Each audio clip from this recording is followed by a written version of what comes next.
Go, go, go!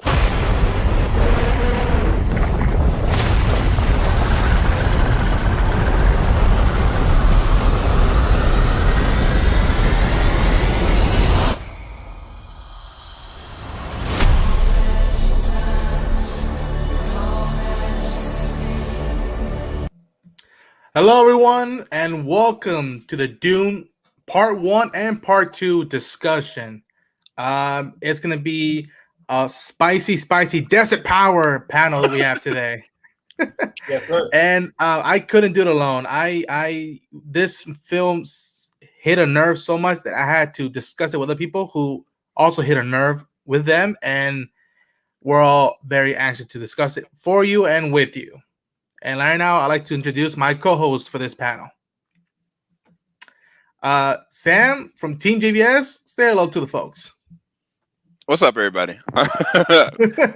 No, Ronin, I really appreciate you for putting this together. This is a official TeamJVS and Ronin Unchained collaboration.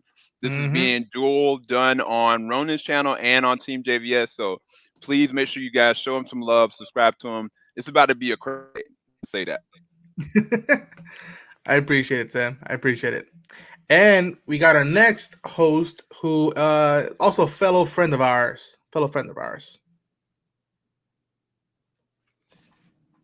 Matthew.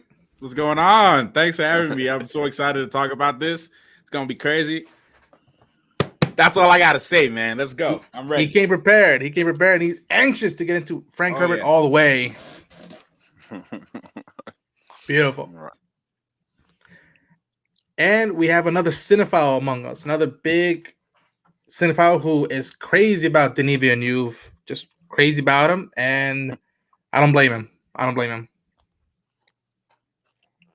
Yo, what's Darrell? going on, y'all? What's going on? I'll try to turn my camera on, maybe not here in a little bit, but what's going on? I am here, presence. Love this movie. Love Denis as well. Thanks, All Might. We appreciate you.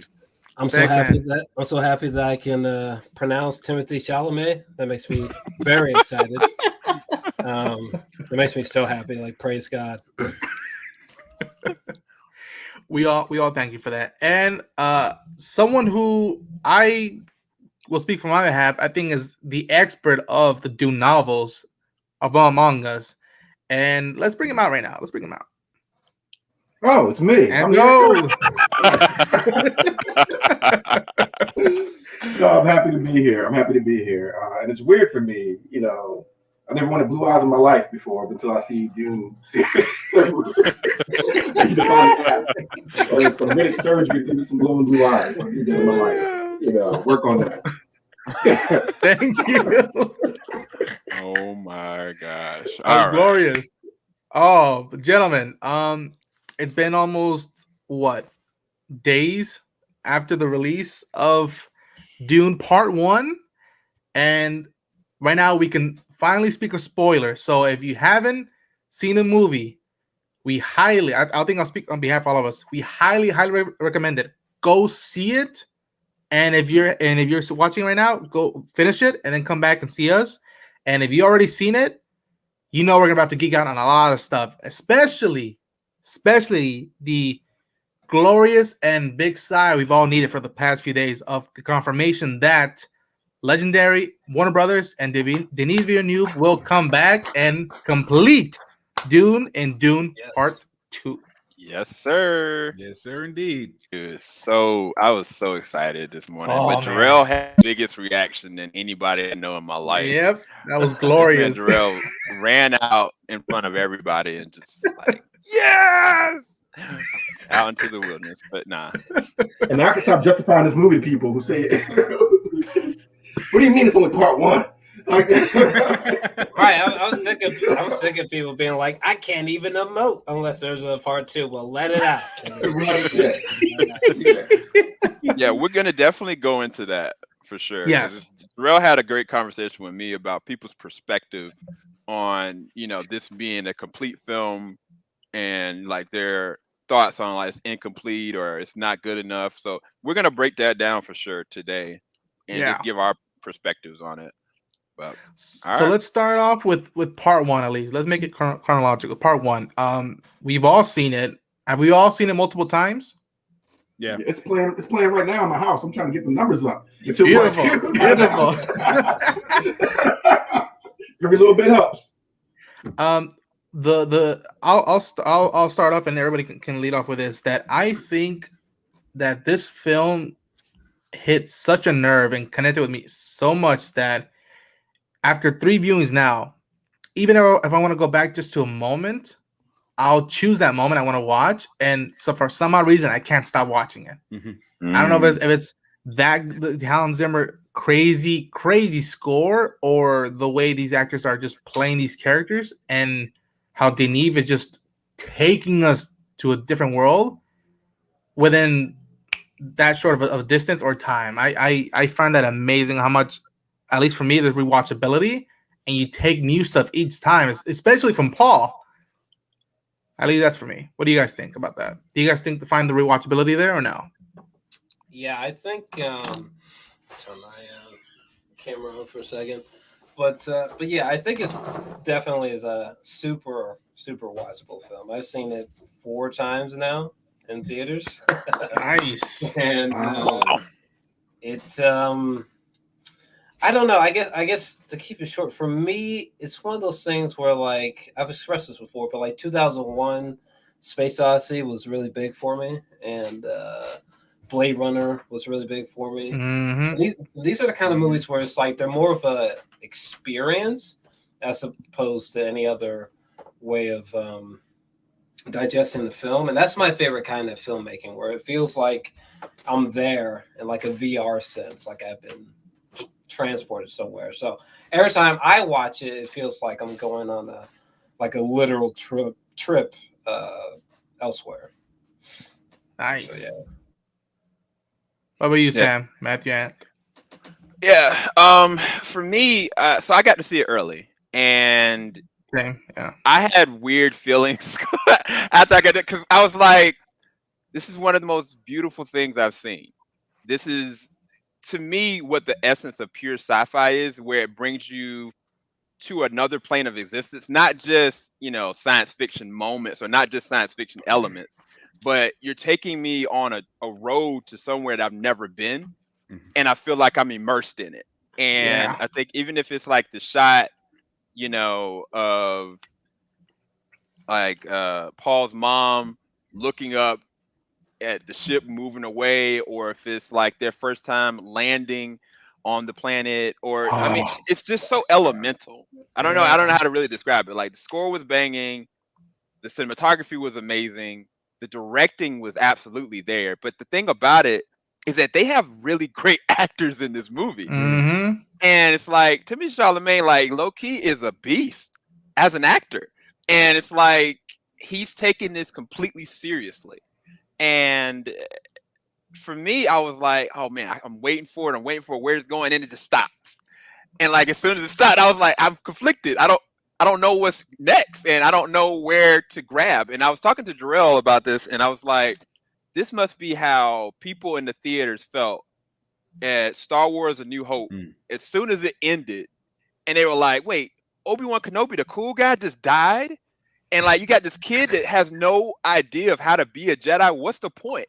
Yeah. Who cares? They didn't know about a Yoda. They didn't know that, Darth Vader was his dad.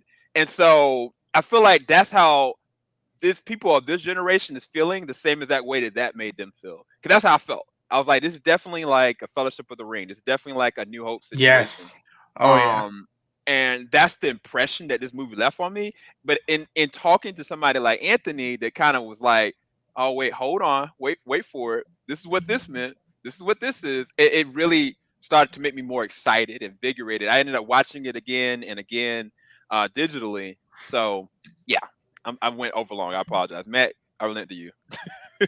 I'm chilling. I'm just excited to hear what everybody has to say about it, because I didn't really get a chance to speak to too many different people about the movie, except for just different people responding on Twitter or my comment section or whatever.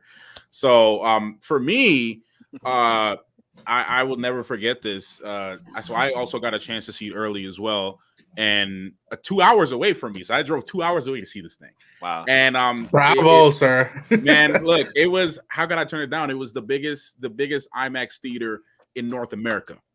Phew. In North America. I saw the pictures, yeah. Oh man, dude, was 76 feet tall, 100 and something feet wide. It was crazy. But I think for me, I felt like a child, you know, for the very first time, just watching something that really captivates them. And I don't know if it was just the screen or the really crazy speakers, but I was in there. I was like, I haven't been this zoned out since Revenge of the Sith when I saw it as a kid. Like I you know, in my mid 20s. So when I was a kid when that movie came out. So that was the only other time I can remember being so drawn in to a movie. And like everyone else said, as soon as it was you know, I read a little bit of the first book that was released from Mr. Herbert. So I knew that they couldn't possibly fit any of that in this part. So yeah. I was expecting a cliffhanger, but then when it hit me, I'm like, wait a minute, 2 hours and 30 minutes passed already?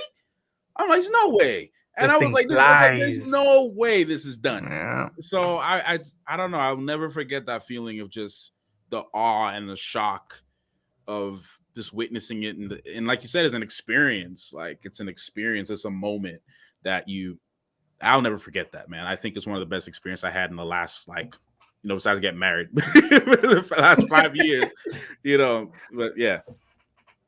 I concur with that notion. What about you, Aunt Gold? As someone who's read the books, how did you take it? How did you take it in?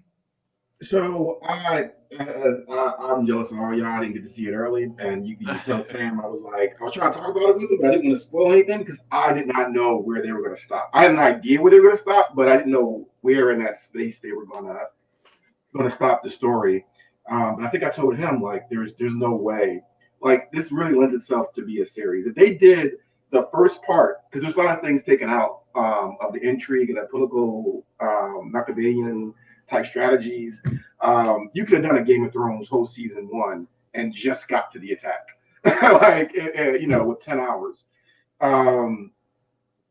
So I think that what I really liked about it was that it's not a passive experience. This movie, it begs you or needs you to pay attention to every little detail, every little facial expression, everything that's not said. You know, sometimes more important than what is actually said. So I loved it. I was just eating it up. And the music, it helped. I didn't know it was coming out a day early. And so like it was probably one of the best moments in a while, just to be like, oh yeah, I'm gonna go do this now. And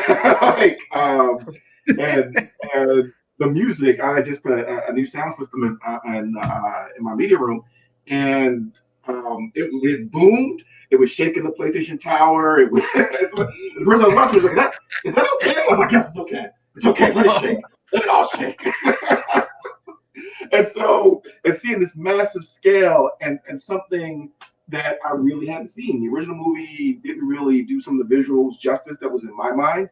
And even the sci-fi series, which I love, it just couldn't do the visuals that this requires. And so I was happy. I was so happy that even after the first time I saw it, I realized I was replacing things in the book that I read in the movie that weren't there. And that makes sense. Like the story flowed so much for me that I was like, oh yeah, this didn't happen in the movie. So yeah. I was just overall excited. I get why people are jarred by where it stopped. The only thing I can relate it to is I remember being in theaters when the First Lord of the Rings ended and hearing people in the crowd visibly go, that's it? Like, what happened? And they literally the same thing. Yeah. Because the concept of a movie coming next year was still relatively, it didn't really happen a lot back then. And then Sam, when I hear reports of Empire Strikes Back, people were confused. Like, that's the end of the story? Like, that's the end of this chat. Okay. And now we got to wait 3 years? And I think the 3 years wait is going to be what we're not used to now. Because now we're used to movies being filmed back to back or at the same time and released next year. And I think having to wait however long before they start this up again and wrangle everybody's schedule to do this again, that's going to be interesting how that responds. And I have talked way too long, so. Can I add something to what he said about the score? Please. So, yeah, man. So as a anyone who knows me knows I am a Hans Zimmer fanatic. Right? And as an aspiring film composer myself, Same here. oh, Same. Oh, yeah.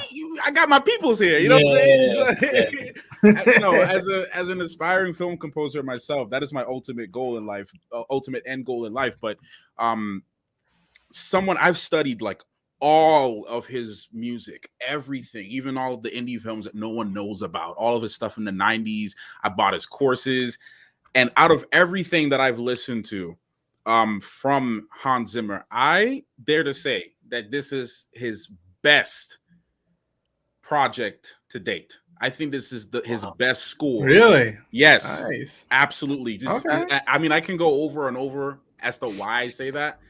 But I gotta.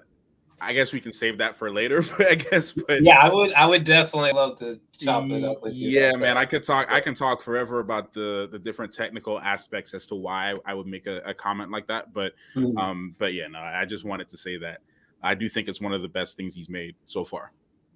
I agree with that notion. That's one of the best things that sounds that is him. It doesn't sound too familiar, if you will. That it's branded off, whether it's what you hear in Prestige or the Dark Knight series or even Interstellar or Inception. This is unique. It doesn't feel it's not. It's from the same man who did all the music from all those films, and yet it feels what's the word? Different. Yeah. Primal. Yes. Yeah. Very, very much.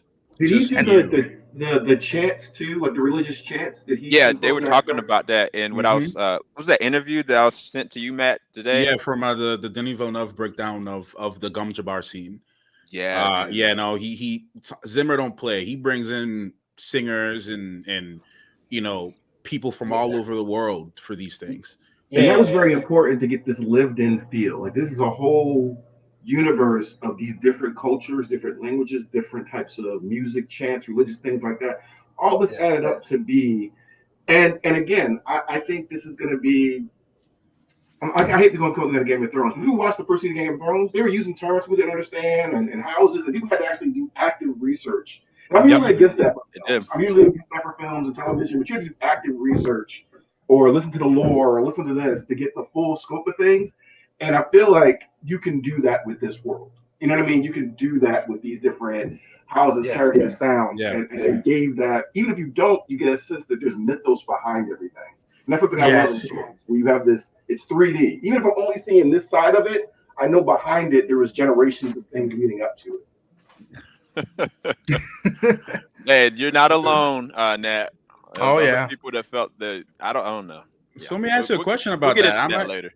Am I the only one? Because I feel like a lot of people seem to be shocked about this. I remember just, because, we're reviewers. We do these, we focus on these news and stuff. So we always hear and see things online. So for months, they've been talking about, even Villeneuve was talking about that, the whole debate with at-home release and theater. They were saying, okay, WB needs this to do well on HBO Max so that they can get a part 2. So at that point, I already knew that they were thinking about doing a part 2. And they've been talking about this for a while. So to me, it was a shock to see that so many different people online or just people in the theater were just shocked that, that it just ended on a cliffhanger. That's the odd part where now we're getting all this information at an instant where it's like that hit the news everywhere. It was even early reviews saying like it's good, but it's just the beginning. Like the Chani says, it was just the beginning. And I forget who I told, but we should not be used to it on a daily basis, but be familiar with this. You guys said it best, Lord of the Rings. That's it. Almost closed in a very respectable way. It almost concluded very much the same as Fellowship of the Ring, where they go to Mount Doom or the big mountain, and they're like, all right, that's our destination. That's where we got to go. This one, they're literally walking to the Freeman's city, and it's just like the future is on yonder. Let's get to it. So I thought that by now we would get. I didn't see that. Is that Mondo? That's Mondo, right? Mondo release. I just know it's a 3-disc vinyl that's exclusive for Dune. I'm pretty sure it's got to be Mondo with that kind of artwork. But yeah, that made. Well, I shouldn't have promoted that because now I'm like, people be like, wait, where did you get that from? You're not from JVS, that's for sure. I ain't got it. Where's my clap? And you rubbing my hand, Sam. I was like, I need that. Yeah, I did want to say something real quick because I actually have some pretty passionate thoughts about this. I don't understand why people were freaking out so hard about like I know Chris Stuckman has said something like something equivalent to like I can't fully love this movie because it's incomplete and the sequel is unknown. And I find this a lot of people seem to be sharing this opinion, which I find kind of baffling because like when the Fellowship came out, I don't think that most people knew like, oh yeah, the Two Towers is coming out next Christmas and Return of the King is coming out Christmas after that. I don't think most people knew that.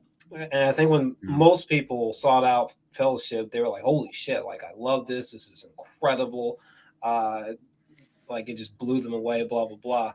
It's just interesting that people are so hung up on the quote unquote cliffhanger at the ending here. That's just odd to me because the movie doesn't end abruptly. It's not like a desolation of smog or Smaug, whichever. What have we done? Yeah. You know what I mean? It's not really abrupt. You can actually tell that it's coming, in my personal opinion. Yeah. Even before it happens. Yeah. Especially when your body sort of clocks how long your ass has been sitting there for. But I don't know. I guess what I'm saying is that I don't understand people who is like, it's almost like they can't release themselves until they knew that a part 2 is coming. That's weird to me because the only reason why I'm even excited about the sequel is because of how great fucking part 1 was. You know what I mean?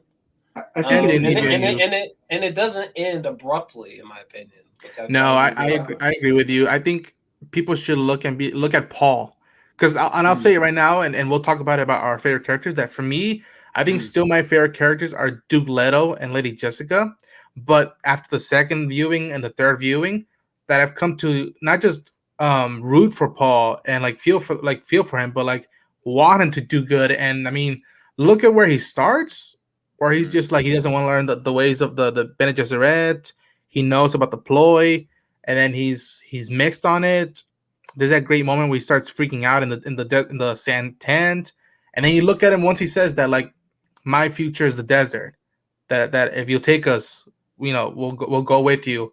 And I mean, by the time you get to them seeing, one of the Freemen riding a sandstorm, he's like, okay, this is the card I've been dealt with, and I just lost my father. And even my father was willing to say, like, if you don't want to do this, I'm okay with it. But the fact that he had that much connection with his parents and with his father, that he's seeing now, like, okay, this is the road I got to take. That I'm not the kid anymore. That was just like, I just don't feel like doing House of Atreides anymore and whatnot. Like, there is an arc for Paul, beginning, middle, and end. Now, is there more to it to look forward to? Yes, but I mean, I saw the matureness of Paul right there towards the end. For me, Anthony, you were about to say something. What were you gonna say? Oh, I think it's the investment, right? You emotionally invest in something, you need to know you're going to get payoff. So I think people sometimes reserve that for, like, well, I don't want, because we've had things in before, right? Where things live on cliffhangers or shows don't really continue and you don't know what happened to like, Alf is still getting dissected from the government from the 1980s. So like if you want to, invest in something. And I think also, while I can't think of another place they could end it, this isn't like a Kill Bill Volume 1, right? You can watch a Kill Bill Volume 1 and you pretty much get a story that leaves room for more, but you can feel like you ate a meal, right? While we feel like we ate a meal, there was no resolution in a lot of the plots, and because they didn't focus on a lot of the interpersonal plots that you do in the book, there weren't a lot of endpoints to naturally go, okay, this is the end of this part of the story, we're going to the next part. And I think that's fair. I think we are giving it a chance because we are fans of movies, genre, in this thing. We're like, yes, there's more, and there's all these different parts we love. There's somebody that's a casual, passive fan, they're like, I want to like this, but I also don't want to invest in another media thing, and I don't know if I'm gonna get the payoff. I mean, to add to what you're saying too, have you guys seen like the Hunger Games series, the Hunger Games franchise? Yeah. So I remember the majority of people that were watching the Hunger Games franchise are people who read the books, people who read them, and I read them in school. I was in school when these things came out, so I read them in school. And I remember when they were leading up to Catching Fire, they announced that it was going to be a 2-part. So those who already read the book, I mean, it was Catching Fire or Mockingjay? I think it was Mockingjay. Mockingjay was part 1. Mockingjay, yeah, Mockingjay. Sorry, yeah. So Mockingjay, when they announced it, they said it was going to be a part 1 and part 2, and that they have to split the book up in 2. So a lot of fans, I remember going to the theater, most of them had their books. I seen people walking in with their books, and like they were all fans of the books. So going into this, we're about 4 movies or 3 movies in. They knew that they were going to get a part 1 and a part 2. But like you were saying, Ed, you have a lot of people who don't read the books or don't really know anything about this or never even really watched the trailer. And they're like, okay, Zendaya's in this movie, Timothée Chalamet is in this movie. We got Javier Bardem. We got a bunch of people in the scene, we're about to, take my girlfriend on a date, have a fun time. And then, you watch the movie and you're like, so I will say to that, I do agree with you on that, just for the fact that fans who kind of knew a little bit about it, or at least just a little bit about it going into it, could be prepared for a part 2, whereas those who weren't prepared would be a little bit more disappointed. And thinking of that, I just wanted to. Oh, sorry. Oh no, I was going to just say the reason why I brought up the Obi-Wan, reference is that, I mean, realistically, when you're watching the first one, it's like, okay, this kid, you're building him up. He's going to be this great Jedi, or possibly a great Jedi. How is he going to know how to be a Jedi if the last Jedi died? And you're like, wait, what? And so I think that for me, and I think other people, I think it is account to the payoff. They want to be able to invest in something. And it's like, you got, which we'll go into favorite characters and stuff, but Jason Momoa's character, I mean, he was a beast. He was freaking amazing. And it's probably one of his better roles that he's done. And he died. And like, he died. Isaac died. Anybody that, people that were just like there for, like even Zendaya, technically she was throughout the movie in flashbacks, but news reporters and trades are like, she was only there for something. Like, look, please. Like, but to be fair, people did go to see this movie to see her story. And so for them, it was like, well, daggone, you killed everybody, and maybe you see Zendaya, but I don't know. I don't have enough to invest. And I think that is where the trigger was. But the more you actually embrace the film and more you actually understand that there's so much more to anticipate, and you actually appreciate this as cinema, I think the more people really rally behind it. Because I think that honestly, especially now looking on Twitter, like there's so many people that are excited for the second one. So many people that are just like, I gotta have it. And even those people that were kind of like, oh, I'm on the fence, I don't know. Like they were like, yo, I need to see that. And I think it's just more so like they want to have that payoff and seeing, okay, now it's only Timothée Chalamet's character and Rebecca Ferguson and Zendaya. And that's it. Where is this going? Like, what is the Emperor? What is the Emperor connected to this? Why is, Rebecca Ferguson's character doing what she's doing? Why does she put her son in this situation? Cahoots, for people that don't know, they're trying to assess this from an outside perspective. And I think that's really what it all boils down to, in my opinion. And I think you're right about that, because a lot of the posters were floating heads, right? They were floating heads. You have these actors that you're gonna like. If you're somebody who likes film, one of these groups of actors you're gonna like in this floating head poster. And since you have majority of them die or not really be in this part of the story a lot, where's your investment, emotional investment? And the other thing they didn't really do, which kind of surprised me, is choices. I'm not complaining, but they really didn't let you spend a lot of time with the quote unquote antagonists or villains of the story. So again, like you might have a Joffrey who you hate, and you're just waiting to, when is Joffrey going to get his thing? You really didn't get you didn't really see a lot of Batista. You didn't really get to see a lot of the Baron. You didn't really get to see a lot, or the Emperor at all, right? Which is kind of shocking to me. It's mentioned, yeah, and so you pretty much spent a lot of time with the hero characters, right? And then most of the hero characters are gone. So what are you invested in? Right. Especially if you were looking for like if you were Mm-hmm. looking at this movie like it's gonna be a fast paced, like action, you know, like no, like this is a slow progression and it's a deep embedded story. And to your point, even though Skarsgård did his thing as the Baron, like every scene that he was in, he nailed it. I'll talk about that in favorite performances in a second, but you know, I think the other turn of this that I can say on the positive side is Denis, even though we never saw the Emperor, his presence was felt. You know what I'm saying? Like the weight of what is really happening and the Game of Thrones side of like the dissension and everything that's happening is felt. You know what I'm saying? But I think it's like if you're looking for an action-based movie and you're not trying to actually invest in what's happening, then you might give up on it before you even comprehend what's really happening. And I know some of our friends that legit gave up on the movie without even trying. So yeah. It reminded me a lot. Oh, go ahead.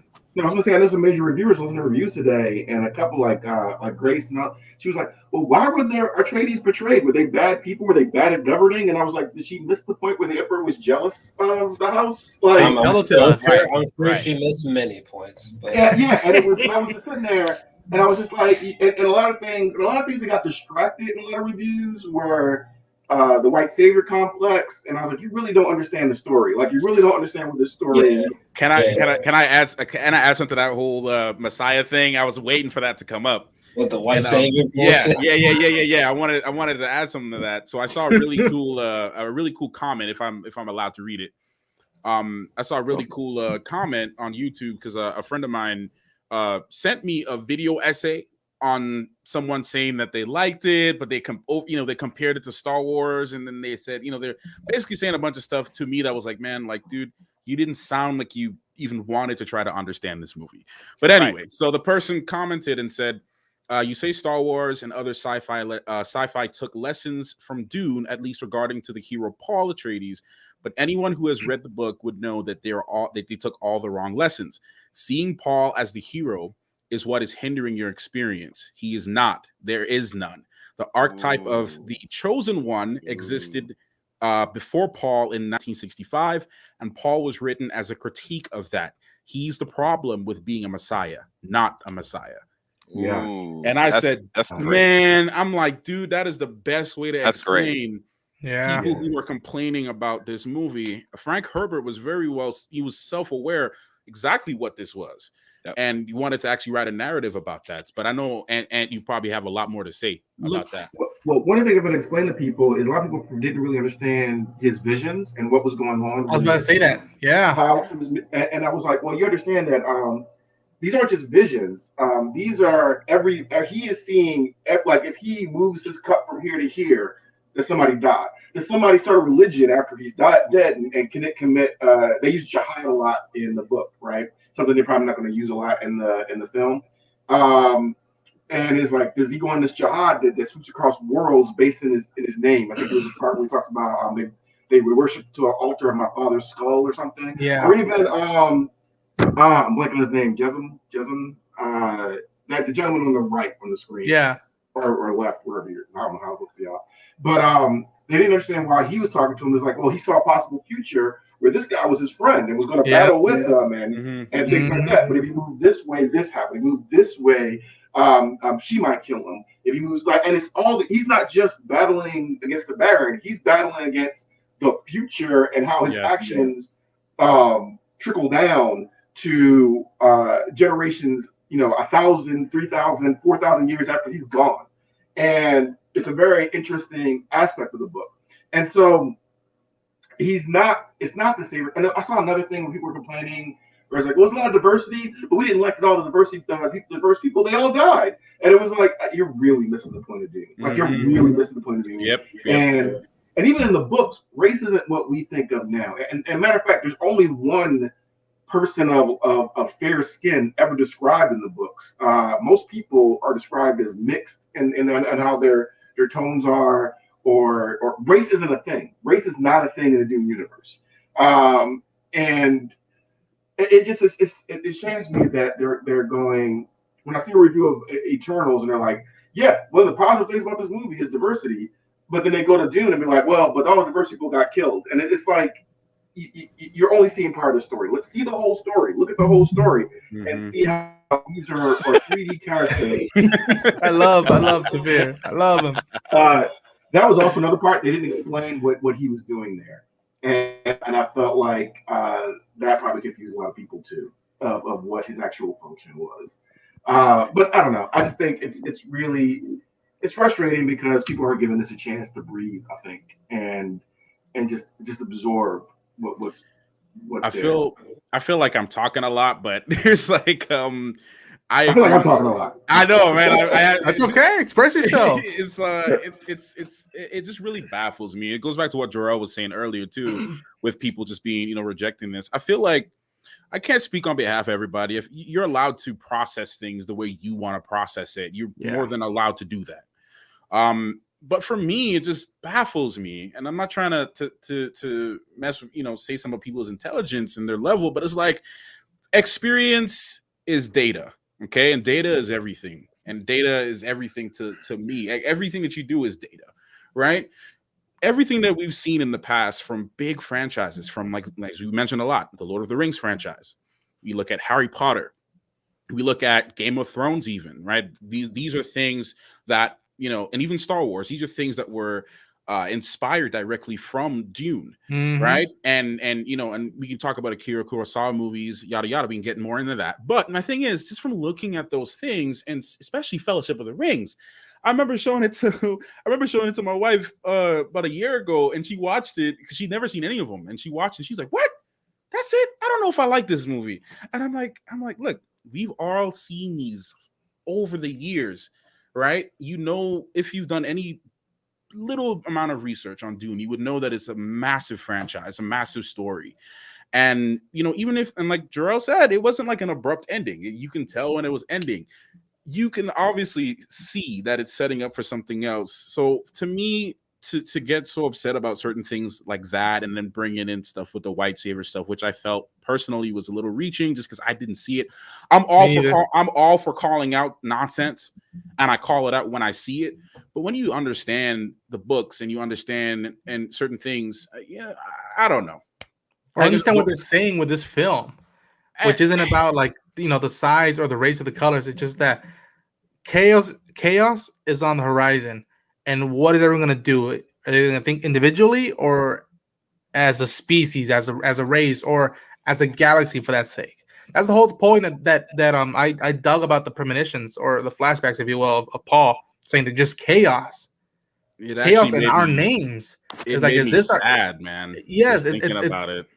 Yeah, it's literally a warning. It's just like if we don't all come to an agreement or whatnot, that we're gonna kill ourselves. And it's like the perfect example is look what's happening with the Freemen, and look how they look how they view at us after the Harkonnens left. We're still outer worlds, but what makes us different from the Harkonnens? Well, this and that. But at the long term, will there be change or no? I mean, it's not just one person, but that's. Wait, have you read the books? Have you read the books? I read only up to chapter 7 of the first book. It's amazing you just got that, because a big theme, and I'm not really sure if they talk about it in the first book, but the golden path is what Paul and the people after Paul are going towards, is what possible future decision can we make when we work together to get to where humanity survives. Because right now what they're doing, humanity is going to die out. It's gonna because wars and catastrophes and everything like that. So they call this thing called the golden path, which is the possible future where humans live if they get their shit together. Right. So it's amazing you picked that up. I mean, the Bene Gesserit said it, that we've been planning this for a while, generations, to find the right person. Oh, that's an interesting picture right there too. Yeah, that's so metal. And it's the right, but let's do this. I'm trying to say a lot of stuff. And I appreciate it. But I also want to we make sure that we cover part 1 and part 2. But let's do this. Let's all of us choose out our favorite characters and favorite moments of the film of part 1, and let's say why we have that favorite character in said moment. And let's start off with anybody but me. All right, yeah, I'll go. Go for it. Favorite characters? I'm not sure if I can speak to this too specifically because I feel like I love most of the characters, but Yes. I mean, oh man, I guess probably the character I'm closest to is Paul Atreides, because I find like the chosen one complex, interesting. The Matrix 1999 is my favorite film, and that's a huge motif in that movie. But I was probably as Paul, just because there's so many layers to Paul. Like to me, he reminds me of like a young Napoleon or Hannibal or Alexander the Great, something like that, coming into his own, Or it's almost like we're watching him before he becomes a king, if you will. There's almost like a Batman Begins like quality to his story. So, but at the same time, it almost seems like he could almost become like or may be becoming like a villain or like a tragic hero, which really fascinates me. Right. I find that kind of storytelling super rich. Where the main character at first you're like, oh, it's a good person, and then kind of like in Taxi Driver, where you get halfway over, you're like, oh wait, what? Who have I been watching for the past hour? That's some of my favorite kind of main character storytelling, just because you can get really complicated, really rich, really emotionally complex. So, yeah, probably Paul's my favorite. And what was our favorite moments in the movie? A moment or two. I'm just gonna pick out one for now. Right. What's favorite moment? One of my favorite moments is at the very beginning when Paul, like at first he speaks and it's just like the walls of the theater shaking, and then you hear him say, "Give me the water," right? And then from there to where he sort of is flipping through like a book, learning about the Fremen. Yeah. And the narrator is talking about how the spice is a sacred hallucinogen, and that not only that, but like it is the most valuable resource in the universe because it without it there could be no interstellar travel. Yeah. And that just like totally inflamed my imagination. So yeah, man. Yeah, I haven't seen storytelling like that since Lord of the Rings. So that chunk of the movie is one of my favorites. Gives me goosebumps. Sam? Man. So I mean, I could easily pick Paul, but to me, it was between Duncan, Idaho, and the Baron. So the thing about the Baron is Skarsgård. I don't even know how to really describe it. You know, you lose yourself in a character and you just kind of disappear. Well, he just flipped whatever switched is the next level to that and just went all gross and vile and maniacal and like everything that he was doing was all about himself, about money and business. And he did it in the most interesting way while still being gross and sick. And I was just like, yo, he is killing this. Every scene he was only in 3 scenes, only 3. Yeah. And like every single moment, like I never forget the scene where, Oscar Isaac's just hunched over. Yeah. Like bare neck. I was like, how you gonna do this man like this in his own house, dog? Like even in the freaking sci-fi series, like he won't butt naked. Like he just couldn't move. And I was like, yo, they are disrespectful. He's sitting there eating some food and this man, and then he sits there, does the doctor dirty and just all up in Oscar Isaac's face, like, yeah, you know what's about to happen now, right? I was just like, you know who's next. This man, his voice, he really man. was enjoying himself playing it. And it's not like, he's had a smile on his face. Like you could tell, when somebody's just chewing up script or chewing up scenery. And also aesthetically, the way his body had to have like the mechanics of his body movements. I was like, that is freaking dope. So the Baron for me, I mean, he had like a lot of memorable sci-fi moments, like to me. But I know somebody else is gonna say something about Duncan, so I'm gonna just say Jason Momoa, he killed it. He did better than I could have imagined him to do. This may be one of his better low-key roles. And he just seemed really sincere about his character and what his character was supposed to be. Yeah. And it's just weird because I mean, I know Anthony can't talk about it. Well, we can talk about it if y'all can hear about talking about it. But I was like, Paul, wait, hold on. Because that's when I started getting confused about Paul's visions. Paul saw, Duncan, in a different setting that I was like, wait, is he gonna die or is he gonna live? Because this didn't happen. And then when Paul killed the guy, I was like, oh, okay, I guess it's just not. But like, no, this seems like Duncan, Idaho is very pivotal to this story, but he just died. And I was like, the last time something like that happened, I quit the anime, which was Attack on Titan. When Eren Yeager freaking eaten in the 5th episode, I said, forget this joint. I'm done. And I feel like there's something with Jason Momoa's character, Duncan, Idaho, that is very reminiscent and connected to that. And another thing about Jason Momoa, he had one of the dopest scenes. This man, when the attack happened, he got his sword, he started going to work. And then, like, there was a chopper to the left, and he just cut dudes down. And, like, they looked like they were trying to get Buck. He was like, you ready? And they just ran and let him have it. And they were like, you know what? We're not even going to shoot at you. Yeah. Have it. And I was like, okay, he's the man. He's the man. Like the need set that scene up. So when he saw those men and he was like, to hell, dogs. To hell, dogs. Yeah. They was like, you know what? You got it, cuz all you, bro. we don't want that smoke. We don't. And he was a dope pilot. And he was a dope pilot. I was like, yeah. This dude. You got to shoot a Samoan. You can't have no fist fight with no Samoan. So if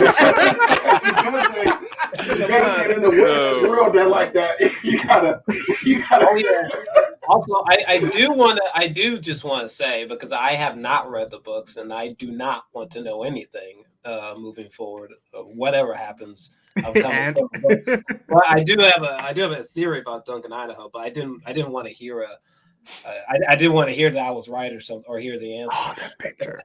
Yeah, I'm still reading too, so I don't want to know anything. Same. I'm still reading.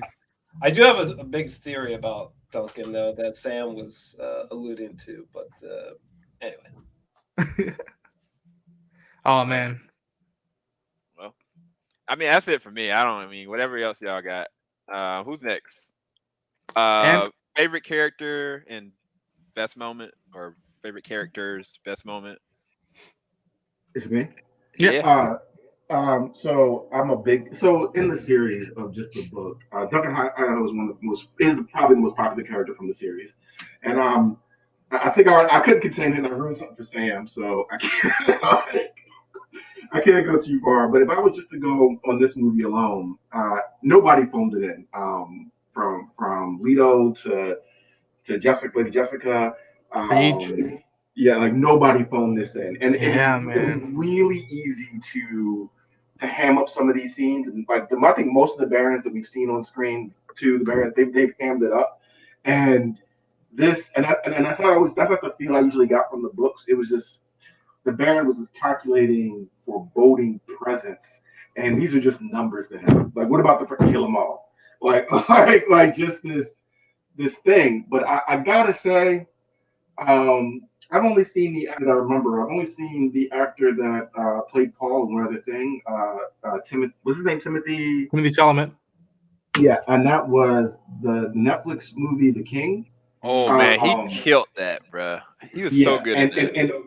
And I heard that he fought for this role, and if he just showed whoever was casting the King, he has a regal presence. Even when he's being a boy, he has this regal presence about himself and how he carries himself and how you see it. So if you just had to go based on just strictly acting chops in this movie, not the character and the whole story, like he just brought something to a quiet character, especially since they didn't do the internal monologue like they did in the first movie. That you paid attention, you got a lot, and I think this is this begs repeat viewing of what he brought to it, because he is a leader. He is the son of a duke. Like it just oozes out of him. So I got to give it to him. But Gurney and Duncan, those are some of my favorite characters from the story. Just what they brought to the tale. So yeah, I can't really say too much because I'm trying not to spoil it for people. So yeah. I feel like I said nothing. I feel like I just said a lot but didn't say anything. So Nah, you get it. You good, man? yeah. Matt. My favorite character from the movie is Hans Zimmer's music. No, I'm just kidding. but it is a character. It is. I do think it's a character. To touch on the Baron a little bit before I say my comment, one of the things I loved about Stellan Skarsgård's like performance of the Baron was just that in the book they describe how disgusting he is as a person. Like they describe how nasty this man is in detail. And I highly recommend the audiobook, by the way, for those who really want to read the unabridged version. Is really great. But they describe it, and I feel like just from seeing those scenes, I'm like, yeah, man, he's really embracing that. I don't think any actor did really like poorly at all. I mean, these are all A-list actors and actresses that came here and did their thing. But to me, Lady Jessica, Rebecca Ferguson, man, that is she has been recently she's actually become one of my favorites since Dr. Sleep. I had my eye on her from The Greatest Showman musical, hit or miss. If you're not into musicals, you're not gonna like it. But her performance in it was good. But Dr. Sleep was when I was like, okay, this lady has some depth to her.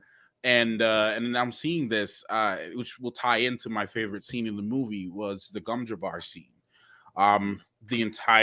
That entire sequence was pretty much ripped out from the book, word for word, as close as it can get. I mean, just the little scene with her outside showing how afraid she was for her son. And like, I think literally my favorite part was when she was shaking her hands and like breathing and trying to calm down. I was like, this woman is like amazing. She's genuinely terrified of what is going to happen, with her son potentially, he could potentially lose his life by doing this trial. And I think that entire sequence, the presence of it, and I love Denis Villeneuve's breakdown of it on YouTube. I think that's one of the things that made me even like it even more, was just describing the, Greg Fraser. Shout out to Greg Fraser, cinematography, man. Like he really did his thing. You guys might know him from like Rogue One, and he's doing the Batman too, actually. So that's another thing. Yep. But Greg Fraser slapped harder than my granny on this, bro. He was going crazy on the scenes. The darkness, the I can't believe I just said that with a straight face. Anyways, but he really slapped it for real. Like everything was just great about it. And why does man look like Nightwing right here?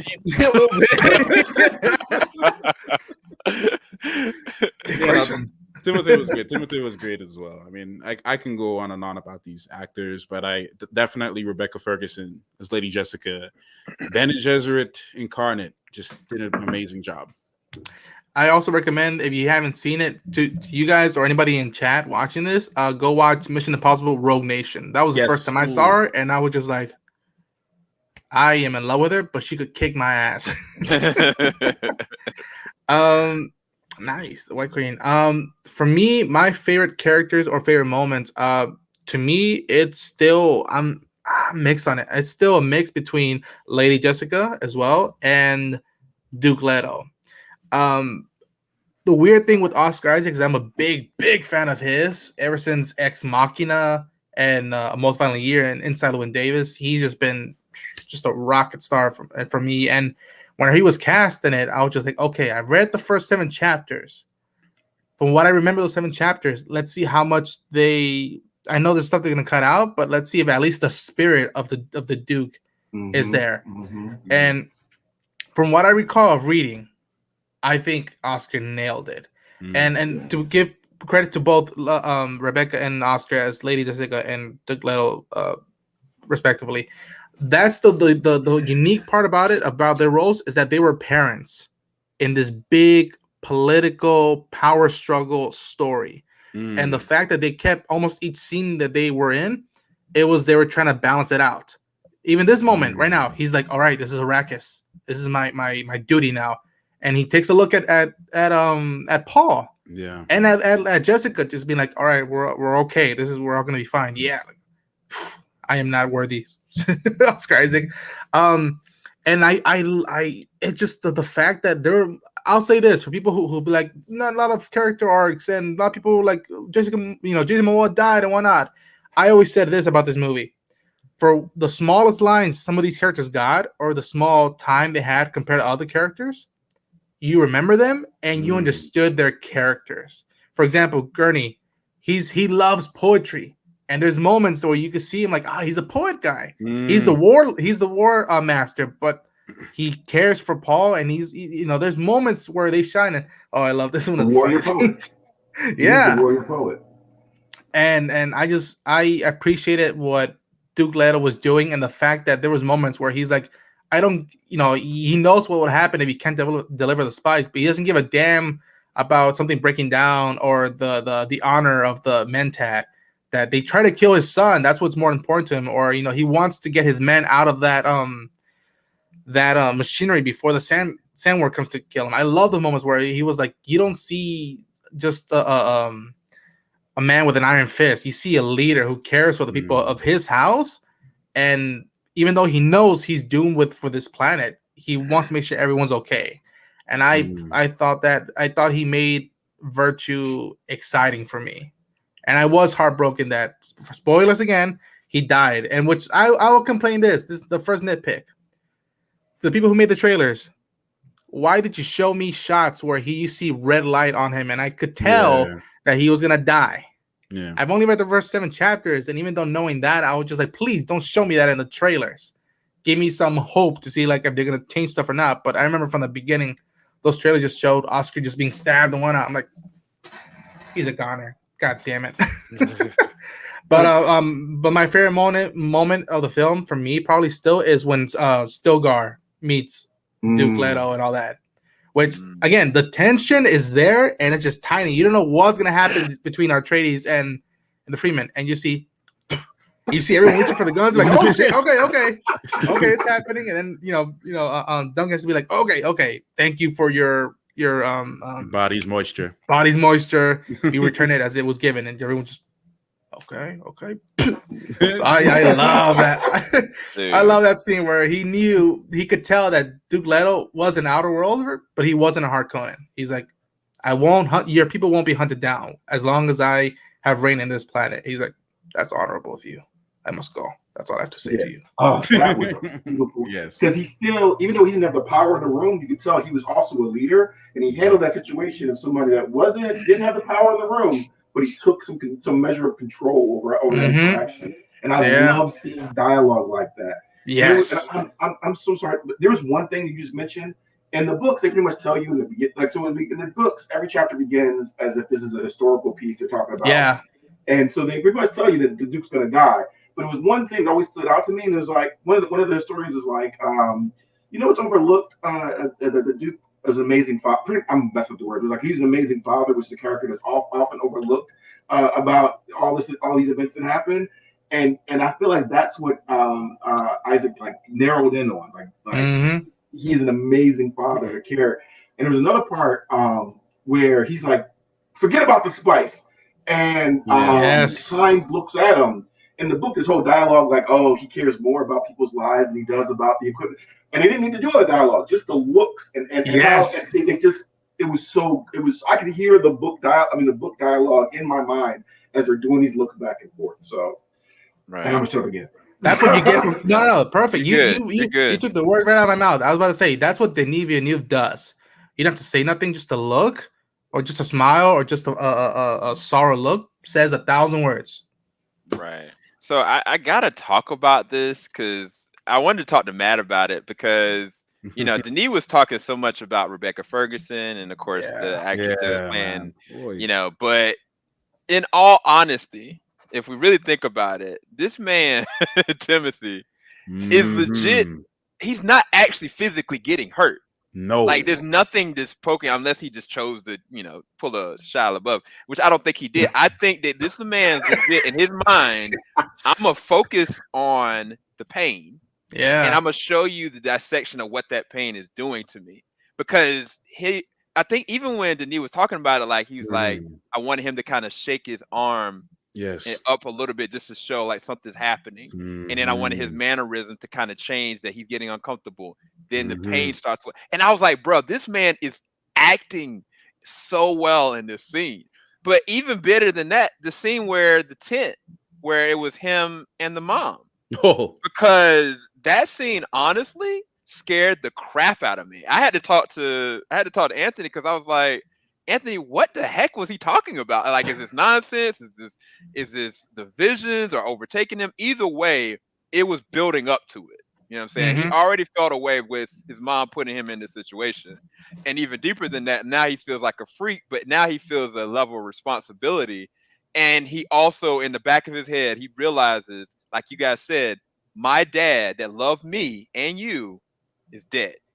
And that realization just hit just like that after he used the voice. And I was like, yo, that scene was amazing. Especially the second time I watched, I really appreciated it. Because they both are just amazing, talented actors, bro. Yeah. When he used the voice on her in the tent, I was like, I jumped twice. I jumped twice, and oh man, the way how they interpreted the voice was so freaking creepy, and it was just so like, I would dare to say majestic in a way. It's weird to say that. Say it was like different lines of different generational women that exhibited the same power, and that's what he was trying to convey. He mentioned in the Gumja Bar scene. I didn't get that far in the books to confirm this or not, but he did mention that that he wanted to show a sense of ancient female presence. Because the whole point is too that they actually hinted on a bit in the movie. They talked more in the books too. They wanted Lady Jessica to actually just bring girls in. Yeah, not a a man child. So that was something that was a little bit different. But it was that scene.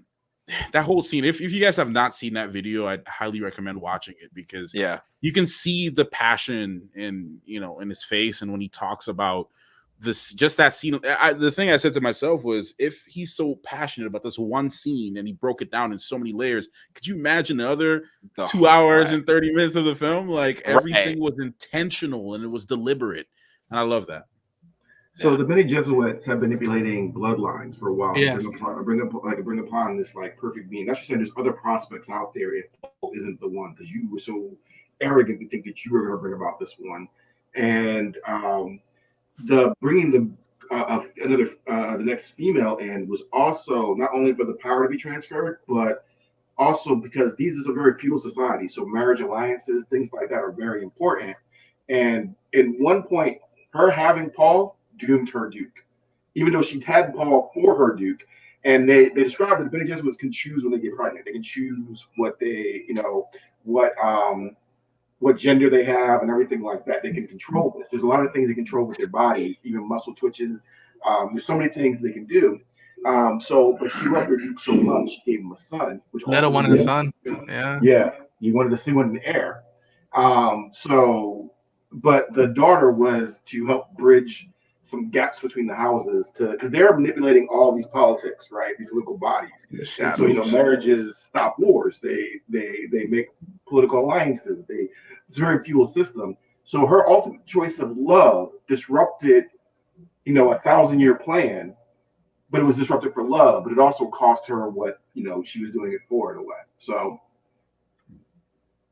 I dig it so much. Okay, we are an hour in. Let's do just stuff that we maybe didn't like, or nitpicks that we caught off the film, and then we could geek out about that amazing score that Matthew, I think, will lead the charge on that. Yeah, I really have some things to say there. Go for it, Jorah. Go for it. Oh, with the Hans Zimmer thing, but the things that we did not like, correct? Yeah. Yes, that or just nitpicks. So mine they're pretty short. For one, and I don't know, flaws, nitpicks. They're 1 to 2. It doesn't really matter. So I'm kind of scraping the bottom of the barrel. But so Batista is like unintentionally hilarious to me in this movie. That's just me. I don't know. But I've seen this movie 4 times in the theaters, dog, and he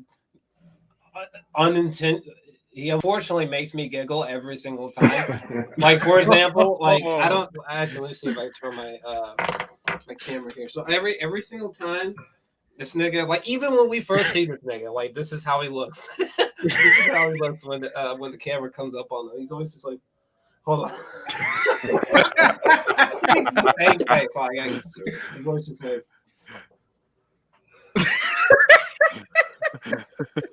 like between that or screaming, that's what he's always like in the movie. It just makes me giggle so hard. Like the time where he was like, "Ah!" and those 2 balls makes me laugh every time. I laughed every single time. So I didn't even think this is my first time mentioning this, but the whole like eyes rolling into the back of their heads.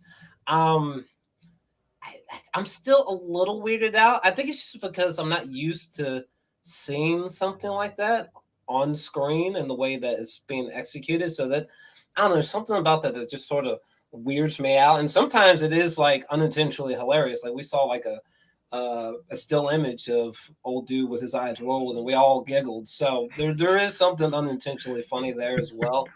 Another flaw. The Undertaker. I was about to say, I'm used to the Undertaker. Yeah, the Undertaker. Yeah, there was one other thing that escapes me. What was it? It might come back to me. I know those 2 were standouts. Flaws. This is hard because there's really no real flaws for me. But why can't I remember what the other thing was? If it comes back to me, it'll come back to me. But those 2 for sure. To me, I think people say it's long, it's slow, and to me, I always said that the pace moved. I mean, yes, it takes its time to tell us and spend time with characters and the points of views are going through. But for me, the movie moved. The one part that I feel I could be like, okay, it stay there for a while, and it just stay there for a while is a couple of times when they were on the Dragonfly ship, just waiting for stuff to go through, or when they get to the siege, which again I love that moment and what the Dr. Kind says and expresses to Paul. I could see people be like, okay, this is where it slows a little bit for me, and to me, what it's mixed. It's weird that sometimes I couldn't understand when some people would say what their lines would say, but what I gather visually, I could be like, all right, I assume they think that this is a bad idea, and that's what they're trying to say, or that Paul's not ready for this, to do this, and we should think of another thing. All right, I think that's what they're saying. So I think sometimes I couldn't understand what some characters would say, but again, that's something that I would give also credit to the actors, where it's like their physical performance or the looks would say everything. So I was just like, all right, I'm trying to hear what you're saying, but you're telling me what you're thinking with your eyes and visually with how your body's moving. So that's something that I was just thinking about. Like, okay, once I've seen it 2-3 times, I'll go to HBO Max and put subtitles to see what they were actually saying. Yeah. Oh yeah. There was one thing I finally remember what the hell it was. There was one other nitpick or flaw that I had. There's a moment where Lady Jessica, where she's standing in front of this woman who like just suddenly has a weapon on her. Oh yeah. And there's a guard nearby that's just fucking ready. And this woman is trying to give her this sword or a knife. It's like a Chris knife, like as a gift, right? But there's a moment. There's a moment where out of fuck nowhere, where she's like, ah! And every single time I've seen this in the theater, it still just wildly weirds me the fuck out. And I'm just like, I'm not, and apparently this happens in the book or something like that, and that's fine, but I just feel like it just should have been executed differently, maybe, because it just, every single time I've seen that scene, it always just hits me weird. I'm like, oh, what the fuck was that? It did come off out of the blue, and I was just like, oh, okay, she's freaking out. But then my mind, because I had read that chapter, I'm like, oh, this is where she's in shock because of waiting generations. Oh, okay. Yeah, they left a lot out from that scene. Yeah. In the book, it was really detailed. They actually had a long conversation about everything, Lady Jessica and her. So I know it's not my turn yet, but yeah. But like maybe if it like went with some kind of musical interlude or something. I feel like something else. Like maybe like a musical cue to build up and focus on something. Because it's it was just it was so intense, almost like a bizarre jump scare, and I was like, because it's kind of like at first you're like assessing, oh wow, she's an assassin. Oh wait, no, she's testing her. Oh wait, now she's trying to rectify in her heart, yo, this may be real. The realization that this prophecy may be true. It's a very important moment, but I can see what you're saying with that. I mean, I kind of was like, maybe for this culture and for this moment, this is her reaction. You know, it's like, I mean, I wouldn't expect them to sit there and spit on the table and say, "Here's your water." I you know what I'm saying? So I kind of let it go. But I can see was fine. There was nothing cringy or weird about that. I thought that was like hilarious and really clever, actually. But but the scream thing was just like, whoa. Whoa. Gentlemen, who's up? I can go. So one thing I didn't like, the movie was too short at the end of the hour. I needed more. Wait for the Blu-ray. But like I said, there's a lot of things they could have put in this movie, and if we knew that the world was going to be the way it is now, I would gladly have done a Justice League Snyder cut and watched this at home for another hour to get more of that intrigue. But that's just personal preference. One of the things I didn't like in the movie was the eyes are on the back of the head. How it is what they call a mentat. I might be talking around, it's a mentat. They're human computers because religious reasons. There's like thing like thou shalt not suffer a witch to live. It was like thou shalt not make a computer in human likeness or thinking or something like that. Yeah. So what each great house has are these mentats that can do vast amounts of computations and strategies and things like that and numbers. That's what he did. He said, how much did this cost? And I think they didn't, because they didn't play that up, they also didn't play out that Paul's one of the rare people that also can access this ability. Not to the degree that he can, at this point, but that's also, he's the Duke's son, which gives him air power and right to rule. He's got the Bene Gesserit abilities and training, and he has this mentat-like brain. So, like, he's this combination of these different schools of thoughts and human evolution, because that's what the series were about, is humans to their peak potential in these different areas. So they didn't really play that up, and they had time to do it. And because they didn't do that, you really didn't get, like, you didn't get that the guy that was around the Baron that died from the poison, he was the Baron's mentat. And they didn't really play that up, so you didn't get the significance of the Baron, with the Duke taking him out, weakened the Baron in a way. So even though he didn't get the Baron, he got his mentat. So I thought that was a missed opportunity in a movie this long. You could have showed that. You didn't just have to show the knife skills. You could have showed some of that too. But besides that, some of the... So I was kind of confused with the Kynes change. Like, I didn't understand what that brought to the movie and what that took away, because Kynes' death scene is different in the books, and there's a lot of information in his death. So it was kind of weird that they did the swap and took away that informational part. I mean, it was a badass scene of her dying. Like, that was a badass way to go out. You have to go out. Yeah. And she did a great job, so I'm not knocking that. It's just I'm curious of why they made that decision, if that makes sense. So I took that moment, it was because what it looked like she was about to do, which I guess they paid it off at the very end, is she was about to go and ride off on the worm. Mm-hmm. Like, I was like, she was preparing to ride off on the worm. She got ambushed, and then she sacrificed herself. It's kind of like paying off something that they had mentioned early on in the movie, where it's like the thumper, and then the prospect of where it's going to be with, oh wow, you're seeing somebody legit riding these freaking worms. So I think that's why he sacrificed it that way to do it. But yeah, the actress did a really good job with that. Yeah, she's a standout.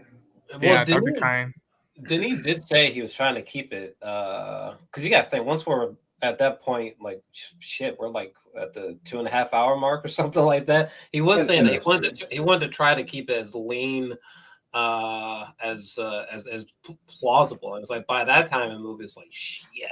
Like we're really deep in. And it was a cool scene. And it showed and it gave information. The thumping attracted the worm, their worship of the worm, their reverence for the sandworms. You got that from that.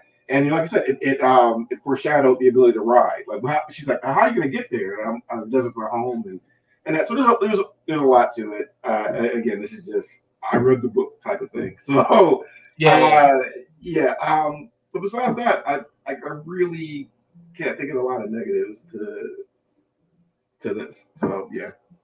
And I took it that she made a stand there where she was like, I am forbidden to see anything and say anything, but she was willing to help Paul, and that was her last. Where I was like, all right, I'm taking a chance that he might be the one, and I'm gonna take these saboteurs down with me. Yeah, there's a cool way to go out. Yeah. For me, I didn't have any. I don't have any negatives really. Like he said, my only negative was that I felt it was too short. I wanted an even slower burn. I wanted like a really slow, because I can look like Blade Runner. Blade Runner. Like look. I watched like 4 seasons of Outlander, one of the most slow burning shows you can watch. True. That is one of my favorite shows. I love slow burns when they really take their time to get into a story and really, I don't care. I can sit down for 5 hours and watch a movie that doesn't have one single action sequence. I can do that. That's just me though.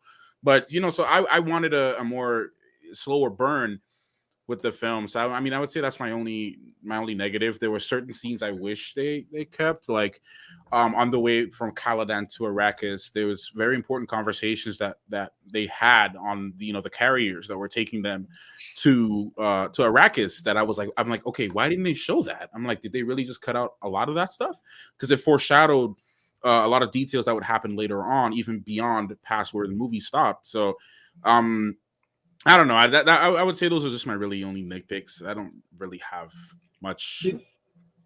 Did y'all get the size of the ships, the transport ships? Did y'all understand the scale of the ships that transported them? They didn't show any of that. That's why because these things were huge.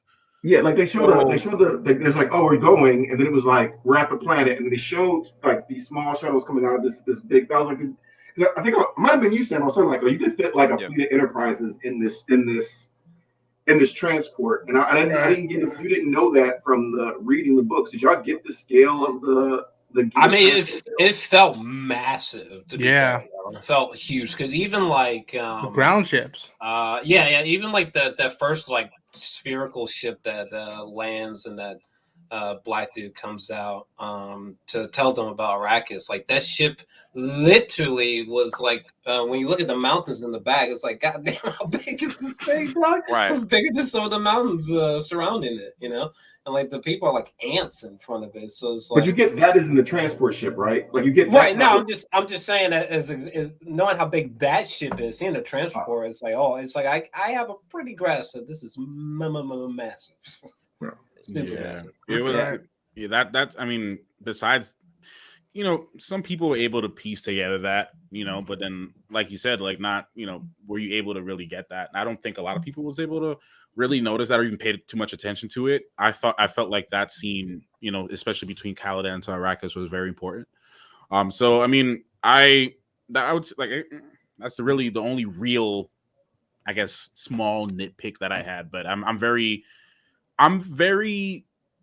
like, I would say easy on adaptations because I understand it's an adaptation and there's only certain things, so many things you can put in it. Really, I'm pretty sure there's a director's cut out there, though, just like Blade Runner. I'm ready for the final cut of. Funny enough, from what I heard of Denis, he is very strict when it comes to cuts. That's why you probably haven't seen much deleted scenes from Sicario or other stuff. I heard from interviews that he's like, no, I am very strict. I know he's very hard on himself too, especially when it comes to like final products. But I'm just hoping that I was just about to say, probably a director's cut's not. I hope so. I mean, even if it's not, just extended scenes explaining every scene for scene. Like just having his commentary alone is just, to me, is just gold. Yeah. But yeah, negatives. Ugh. Okay, so I think for me, it was more so my only negatives came from my first time viewing it. My first time viewing it, I was like, I remember the sci-fi series, you know, and I only remembered it up to a point. And ironically, the movie ended at the point that I stopped looking at the series. And so I was like, well, wait, where's the rest of it? Like, I know they're not going to end it right here, but it's more of a nitpick. I was like, I just wanted more.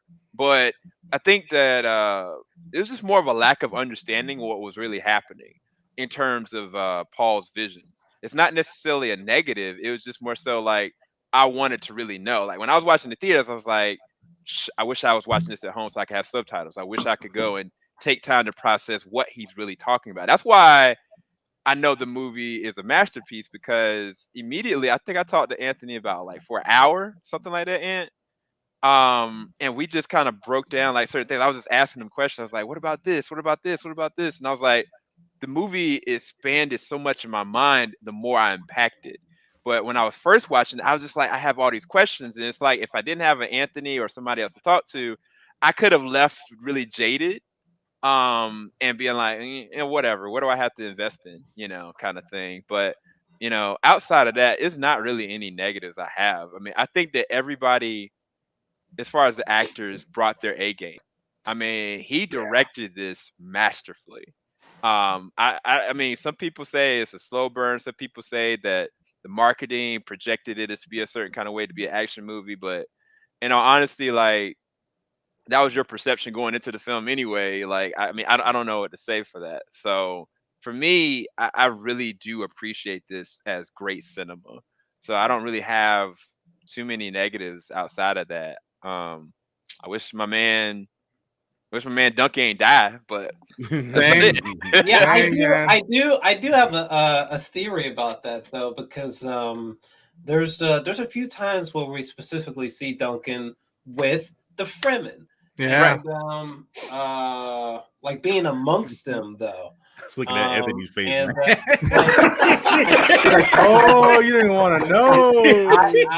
I can tell you. I can tell you. No. I do have a bizarre theory. I'm not sure why this will happen, but I do think that he's oddly is going to come back. Because it almost like when Doctor Strange was looking at different futures in Infinity War, that's almost what Paul Atreides' visions kind of remind me of. These are like things that may or may not happen, And curiously, a lot of them seem really fucking dark, and almost like villainous in a way. But yeah, I have a weird feeling, especially since Jason Momoa is in the part and he crushed it so hard. And his name is fucking Duncan, Idaho. Look how badass name is that? Oddly, I think he's coming back. Weirdly, I hope so. Don't say think nothing. Man, that he died. He got slaughtered. He's gone. Just let it go, Jarrell. Let it go. He's dead. Just saying, it's just a theory. I'm just gonna mute my mic. Let me get my mic.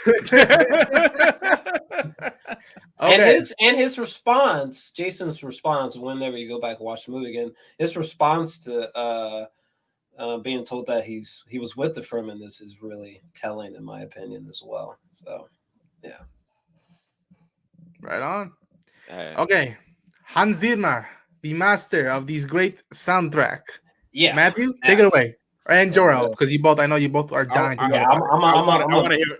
Yeah. No, go ahead. Go ahead. Y'all are so excited. Y'all like, I was just gonna say I want to hear what you have to say, Jarrell. Okay, go for it. Yeah, that's what I was gonna say. Nah, I was just gonna start off real quick. I'm a big composer person, so I'm really big into Hans Zimmer. I feel like this nigga has like hundreds of fucking albums or something ridiculous.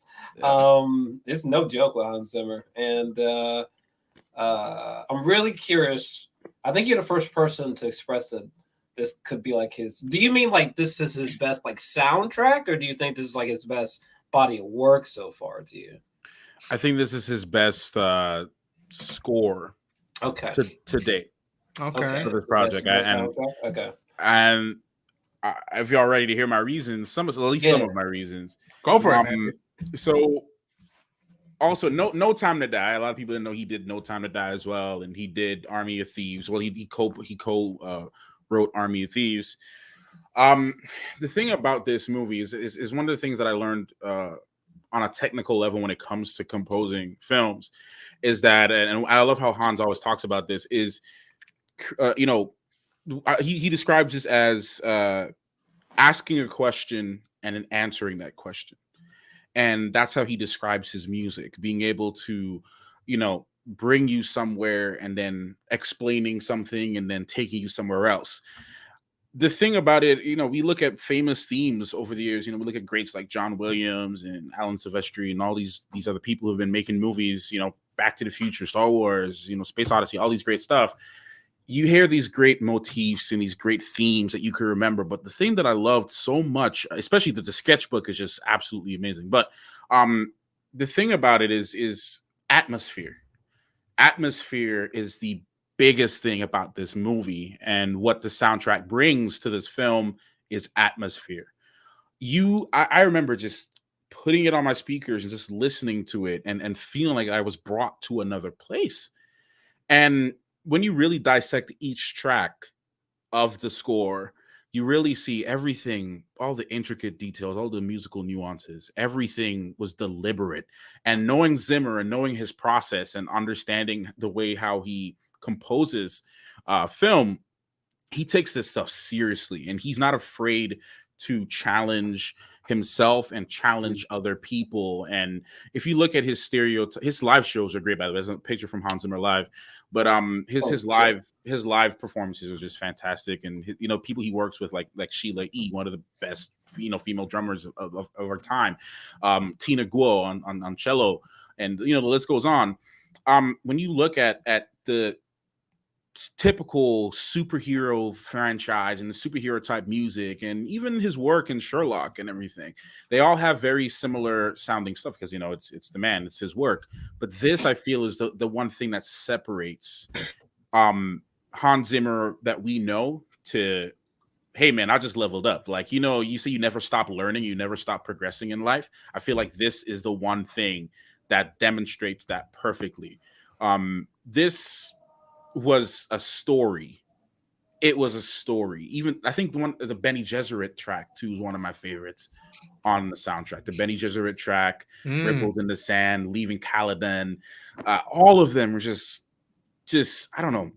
Like I said, a beautiful story. And I'm gonna stop here because I can just go on and on. I have a question. Yeah. I got you. I have a question. So for me, soundtrack wise, with the Batman films being underneath, because that was a huge peak in his career. But for me, his best work is somewhere between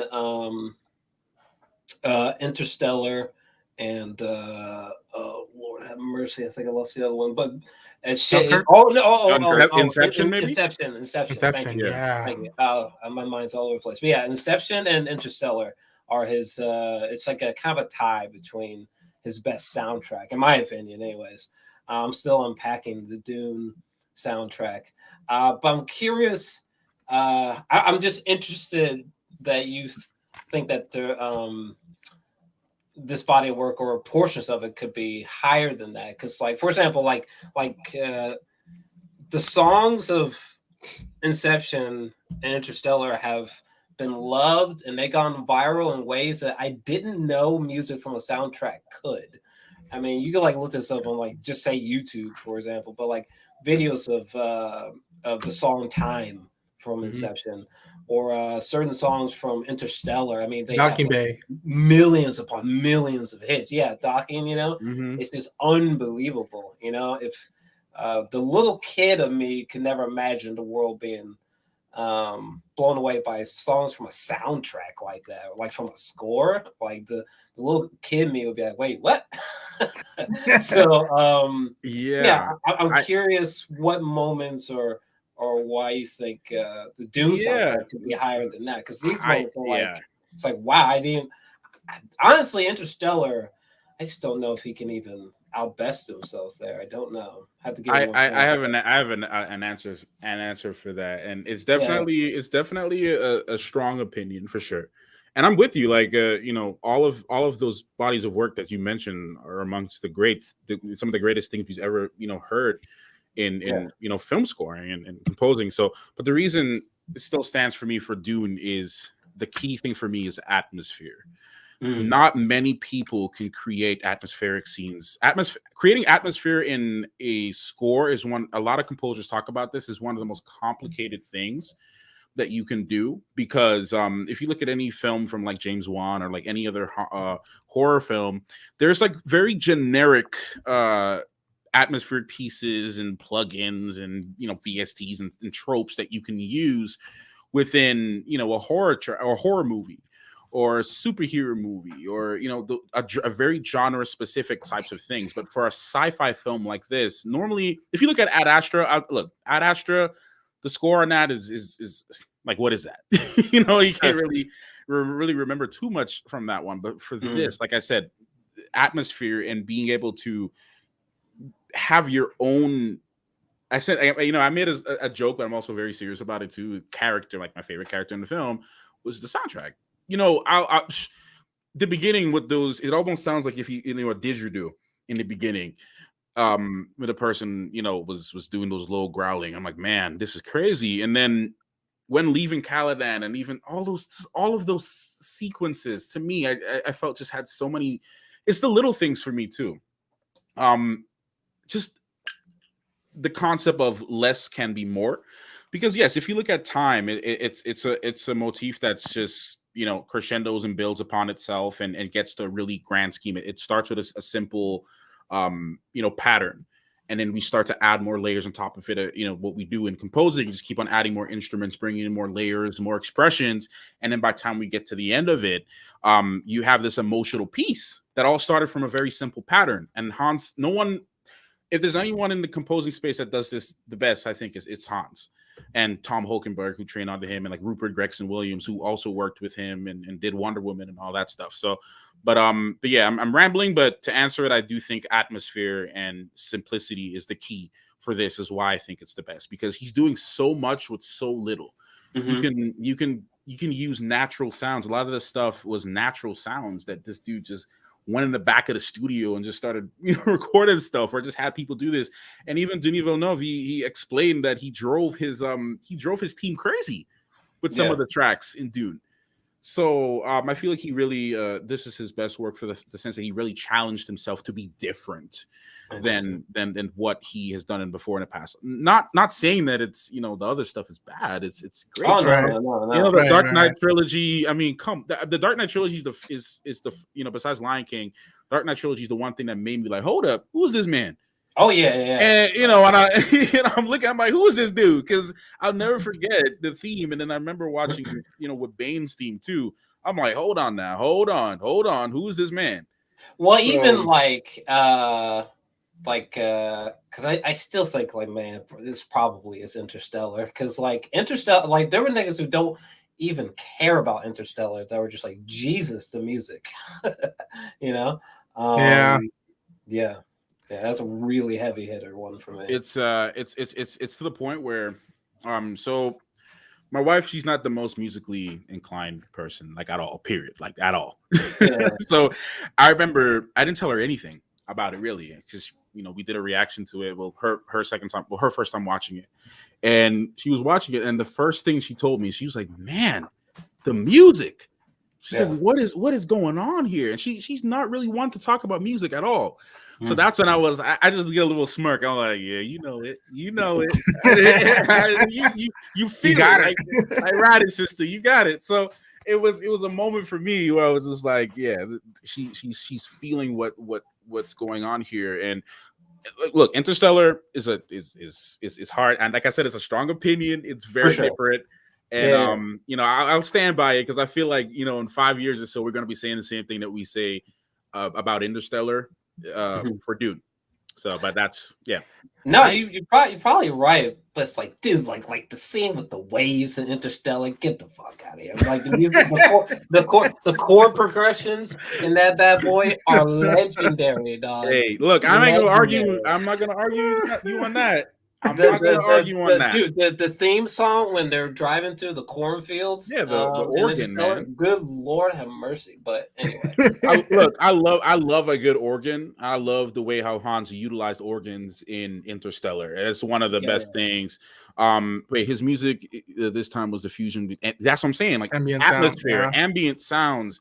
That it was very experimental for Hans. Blade Runner 2049. I liked that. Because he also did that. I liked it, but I loved Dune more because I feel like, okay, Blade Runner 2049 was his experiment with that.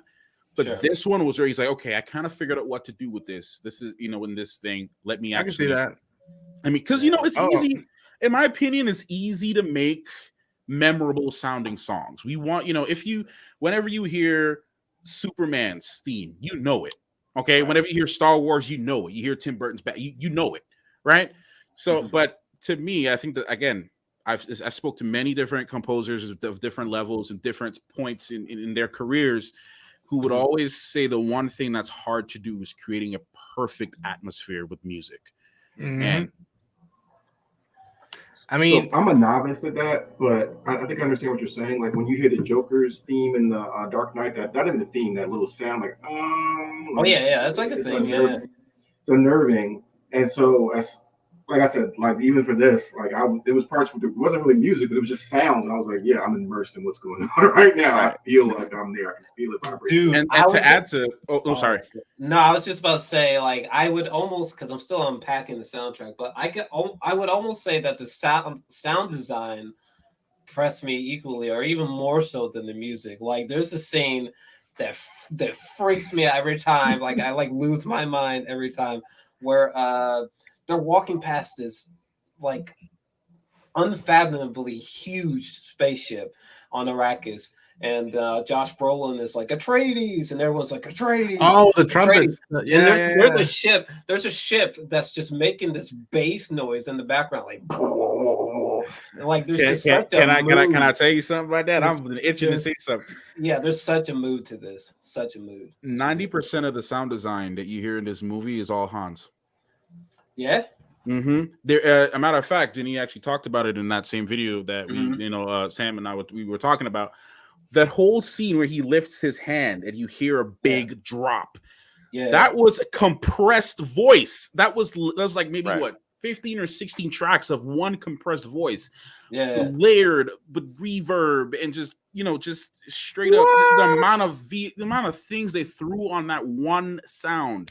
90% of the sound design was from Hans and his synthesizers, Jesus, and analog machines. So that's why I'm saying that's why I'm saying what I'm saying. I love how it turns. I love that each of these pieces would go. There's a very spiritual, like for me, a favorite of mine is Herald of the Change, when Paul is learning about Arrakis and the Freeman and whatnot. It's so beautiful and spiritual. It's youthful, and then we start off with very primal music, and then the Bene Gesserit music was just a little like, on the toes. Bene Gesserit, my bad. Ben and Jerry's. I want ice cream. That's the thing that was freaking me out. That even before I saw the movie entirely, I remember I went to the IMAX event and they showed us the opening and they showed us the when the Duke and Paul and Gurney go to get the harvester machine that's broken down.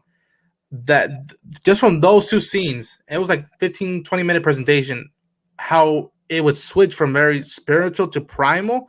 That was like bothering me and shaking me in a good way, where I'm like, oh my gosh, nobody's saying that much in these moments, and yet this music is, it might as well be the inner monologue at that point. And when they would show the landscape, when it would be rough or it'd be light or dark, I just I can't rank it right now. For me personally, I can't rank which one's my favorite soundtrack or how I put Dune about it, but I'll say that every as much as the great casting was, the photography, the cinematography was, how Denis directed everybody, that score just, it might as well have cut off the 2 hours like that for me. Like that music just, I was on cloud 9. I had not looked at my watch at all, and I was just like, damn, we're already like 2 hours in it, and I'm just in the mood. I'm in Arrakis. Again, I'm a layman when it comes to the music and sound and all that, but I can say that I remember looking at the behind the scenes for episode 1, and they were talking about like George Lucas was really intent on the engine sounds being different and all this other stuff going into it, and just him having the sound for the engines in the background for these massive ships in this movie, in Dune for this movie, gave you that more of a scale that these were monstrous. If you were walking past these ships yourself, you would hear this thing in the background. And as far as soundtrack as whole, I feel like somebody else could have been lazy and done like just Middle Eastern music on a desert planet. That's right? what I'm saying, man. And that soft was for this story, for this world, for international audience, that this can be more than just that. And to me, like you said, it's another character. The music is another character in this, another world building block in this. And when the music changed, you knew you were someplace else. You were a different planet, or you know you're in a different group. And I don't know, it just everything worked. Not even like hearing that compressed voice thing. That's amazing to me. That's just, I don't know how typical that is, but that just sounds like genius to me. It's genius in the sense that because no one thinks about it. Everyone tries to copy people. The beauty about great composers and great producers or great musicians is that people who are not afraid to try things that you would not even think of. Like Hans is the type of dude that would be like, let's say, okay, for instance, one thing so I'll try to break this down in an easy way to understand for those who may not understand it. Jarrell will be able to will know what I'm talking about. But when you're using compression in music, there's a certain limit that you don't want to go past, right? For sure. Right, especially when you're mastering and you're doing mixing and compression and like side chaining and stuff. All that stuff is very important rules that you follow in music production. Hans is the type of dude to say freak that. Like he's the type of dude to say compressor, okay, add like 5. Limiter, what's a limiter? Like what's this? Yeah. What he's the type of guy to push the boundaries of what is normal and what people would do in a film. And I feel like Denis just knows what he's doing. He's picking the right people for this because as Andy mentioned, like somebody else would have just done like some generic Middle Eastern type music because it's sand, it's desert, and there would be no heart to it because you're like, it feels okay because you're familiar with it, and you're like, a lot of composers, and I was actually rewatching one of the Hans Zimmer lessons yesterday, and he said this: he hates when directors use temp tracks. If you guys don't know what temp music is, when it comes to temp music in a film is when let's say a director has a finished product and it's already edited, he would already take a pre-existing project from a composer, and play it over that movie, and then they would expect the movie to be exactly that way. Hans, the guy, like stock photos or stock video type of thing. Well, okay, well, like it's already done, or this plane is. Yeah, I mean, yeah. That's the basic concept. Yeah. So in Hans's case, he's had people. He didn't name the director because he didn't want to throw shade, but he was throwing shade. But he said that he previewed his movie and he took music from The Dark Knight and put it in the preview, and everyone's like, man, I want the movie to sound like this, and it pissed him off because he's like, no, every movie that I do, the music has to serve your story. It has to be unique to your story. When someone listens to this soundtrack and watches this movie, they have to say, I've never heard a thing like this before in my life. And again, I think that's one of the things he's done. The icons. I saw the comment. Yeah. I know it's small, but like I pre-made this, but I didn't orchestrate how we would all line up, and they literally almost perfect. It's really weird. This was destiny, you guys. We were meant to be in this desert power. Despite I'm gonna hold my opinion there, just because, like I said, you get me talking about music, it's over for real. No, it's fair. It's fair. Just from a little bit. Was that? No, I was saying I learned a lot just from that little bit. Like I said, I don't have a background in that, so just knowing that helps me appreciate.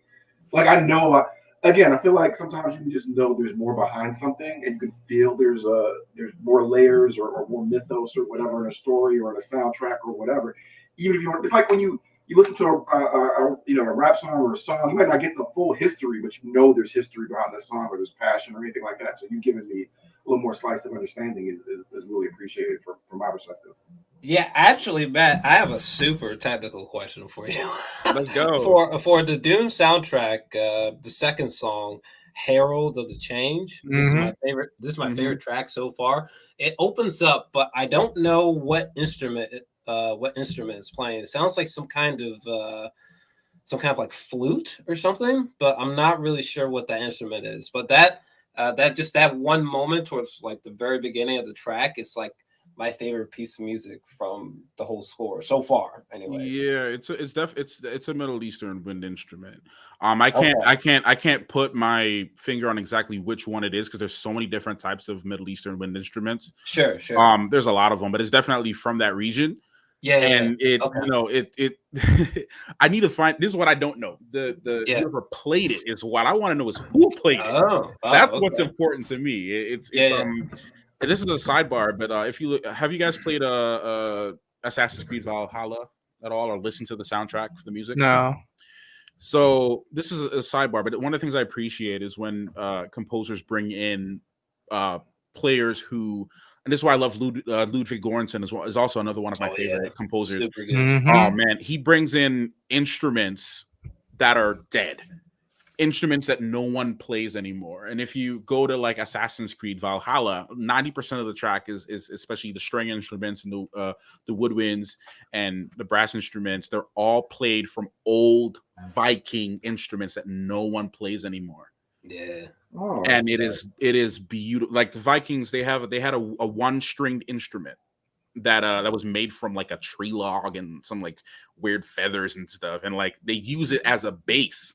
And they add a whole bunch of, they EQ'd the mess out of it. EQing is another thing in production that's a little that I can go on and on as technical aspects of production, but that's another thing too with Hans Zimmer in this track is the EQ work and just the overall mastering of this. Is man, it's literally a poem. It's poetry. It's a love letter. It's man, it's. Yeah, dude, the opening to that track, holy shit! It like that's what Dune should sound like in my mind. It's sort of mix of like ancient, but futuristic somehow. Like that's what it should sound like for sure. And then when the sub bass comes in as well on that same track, literally rattles your ears. Yeah, the second part, right?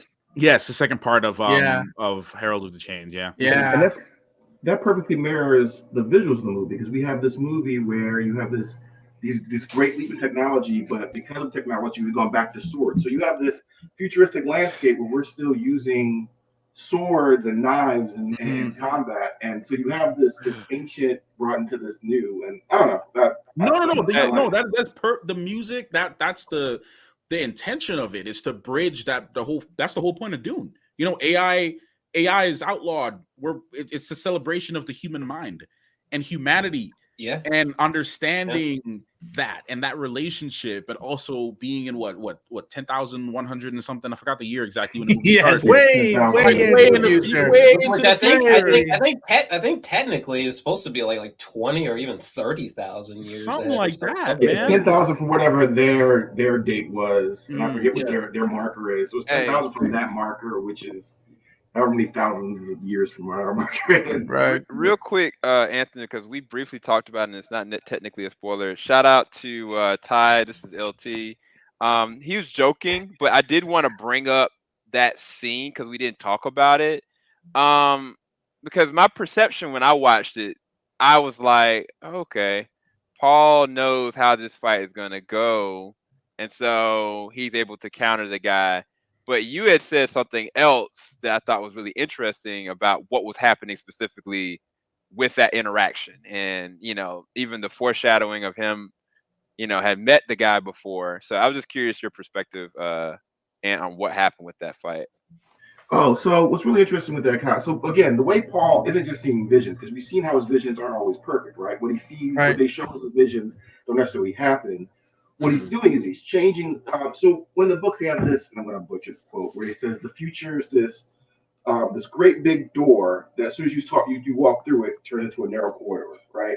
So you have all these options, and so in this reality, he meets Jameis, who's actually a solid guy in his tribe. They really build up what a great guy he is, and how honorable he is, and what a good fighter, and how he saved people, and he just had anger issues.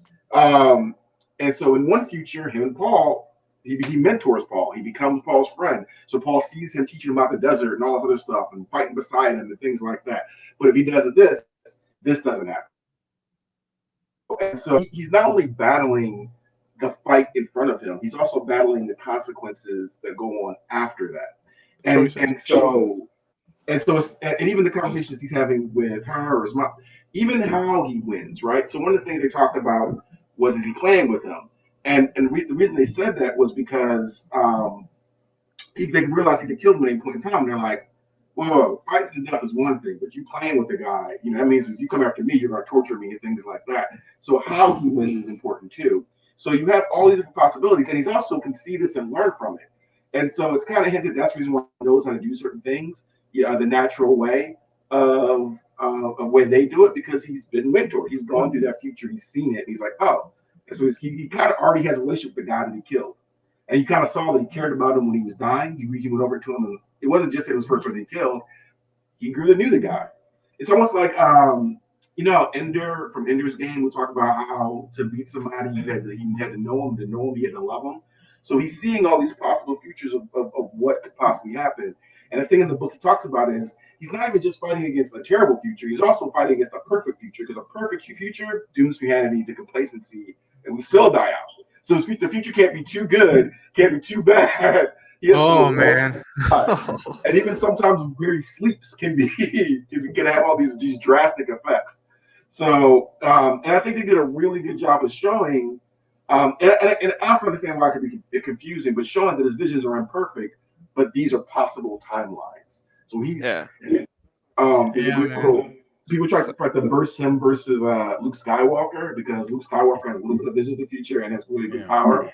But it's also about, if he realized he couldn't beat Luke, he would make sure him and Luke both die for the best possible future of humanity. And it's that's So you never see that in literature or film a lot. Yeah, the reason why I asked you that question, and this is part of the thing where I said it could be a negative, could be a positive.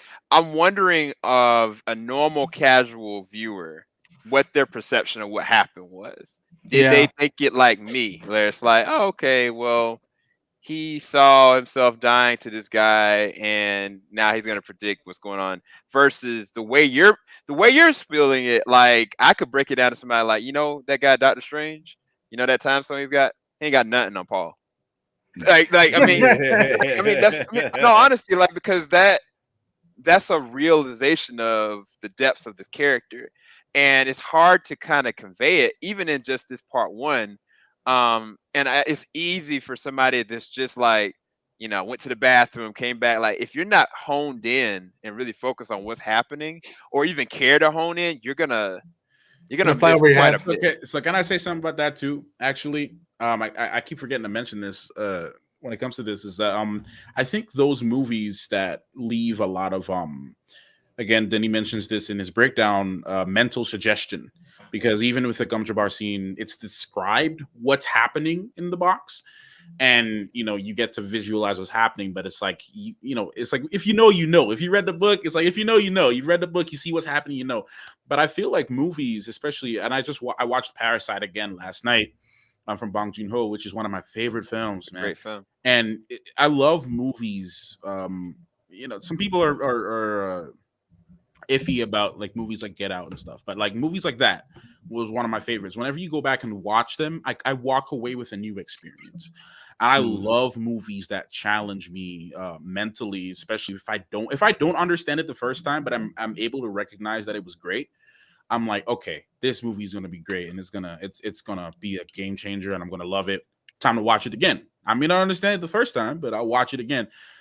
But it's just shocking to me that how many people are not like that, and I have to always remember that not everyone thinks like that and receives things like that. They're like, hey man, like when I go into a movie, I need to get the answers now. But I do think that because I love movies like that specifically, I do think that like during the like the 60s and 70s specifically, film there wasn't a lot of hand holding comparatively in movies today, and I hope we kind of go like for example like the 1980s we've been going through that kind of craze with like Stranger Things or Nicolas Cage's Mandy, stuff like that. It would be nice to sort of get back to the way movies were sort of interpreted in like the 60s or 70s, where there's not so much emphasis on exposition or hand holding, where films are more experiential. I'm hoping, especially with Dune 2 happening, hopefully this is the route we're going. We have to this is why, yeah, that too. And like this is why I loved Tenet. You know, like Tenet is a movie that you are definitely meant to experience, as opposed to, you know, come out of the movie with like a checklist and be like, oh, this nigga lost me after number 5. Like you're supposed to let it wash over you, you know what I'm saying? And kind of think about it, have conversation and go back, you know? I mean, look at like Inception too. I mean, like this movie to this day is still being dissected. I mean, there's a lot of people that are still analyzing that film, you know, it's so, I mean, look, Akasan trying to throw shade in the comments at me, but like, you know, it's the truth. It literally, because look, man, at the end of the day, we're all, you know, everyone. We all have taste. We all have taste. We all have the way we each individually experience things. Sure. And you know, it's that's why it's good to have conversations like this, because you get to really hear and see people's thought process about certain things, especially people in the comments who may not be, you know, like active moviegoers or reviewers, you know, doing this as a career like what we do. You know, they may not see things the way we see things. So it's always important to remind ourselves, I guess, I'm saying this to myself too, like that people are just different, really different, vastly different. This is true. You're not the only one. Well, because I like theories. I like having theories, and Sam will tell you this. I'll be like a year before, I was like, I know what the end game. I know what the movie's going to cost for the end game. And then was like reminded me 12 months later. I was like, yes, I was right. I love being like that. I love having the theories, throwing it out there, and maybe I'm wrong, but I like to like think this could be the logical path, or this could be the secret, or this could be. And when you have a movie that does that, I mean, to me, that's what I like, especially a multi-part franchise or story or whatever. I love doing that. That's one of the joys of seeing it. You know, just am I right? Am I wrong? I've seen it's someone good to say have this. different taste. It's good to have different tastes, because I remember that was a good example, that Blade Runner. I remember the first time I saw Blade Runner, I didn't know what was happening, but I knew I was sucked into it. I'm like, I love this. I don't understand it. I'm gonna watch it again, and then I'm like, okay, it's about being human and all that stuff, and it's Deckard the good guy, the bad guy. So it's good to have, at least from my perspective, to have different tastes. Sometimes I love slow movies. Sometimes I love something like Rush Hour 2. Yeah. So if I love something like Rush Hour 2, Dune, and you know, Chicken Run, there's a place for it all. There's a place for it all. Yeah, it's 3 random movies I just put out. I want steak every day. I want this today. I might want this tomorrow. I might be in the mood for this. And I think you could, but at the end of the day, I want to feel satisfied. I want to feel like I got a full meal, or I'm looking forward to the next course. So I would almost be as bold to say though that I do think like people process information better when they experience movies like this, where not everything is being explained to them in like 2-minute intervals. You know what I mean? Like we're like the audience has to fill in the gap. I think it makes people process information better for sure. Like when you realize like the Duke made that look because of X without any dialogue, right? You're just like, oh, like I love processing information. Imagine if for The Shining, they kept telling us that Jack Torrance is going to go crazy. I mean, you may not think of it, but he's going crazy. And you're like, I could tell he's going effing mad throughout the whole movie. You don't have to tell me that the setting of trapped in a snow storm is going to get him mad. Like I could tell. You don't have to give me spoon fed. To say all that too, like sorry if I could someone. look, man, I'll throw on a rom-com right now. And I'd watch it. I'd watch a cheesy rom-com. Matter of fact, like most 90% of the time when I'm chilling, because I do so much superhero stuff and sci-fi stuff on the channel. Literally, man, if I'm chilling, I'm like, I'll tell my wife, yo, pull up Lifetime, bro. Let's run something. Let's run something. Let's run a rom-com right now. I will legit watch this and love every minute of it, especially forgetting how cheesy it is and just like accept it as it is. But one thing I want to say that I mentioned, I saw a post that was talking about different directors, and I loved it. It was said Christopher Nolan is if he had a job that wasn't a director, he'd be a psychiatrist. And Denis Villeneuve would be a physician. Dude, research projects. Bro, when I first saw like the first 6 minutes of Tenet, because I saw the prologue when it was in theaters before the movie came out.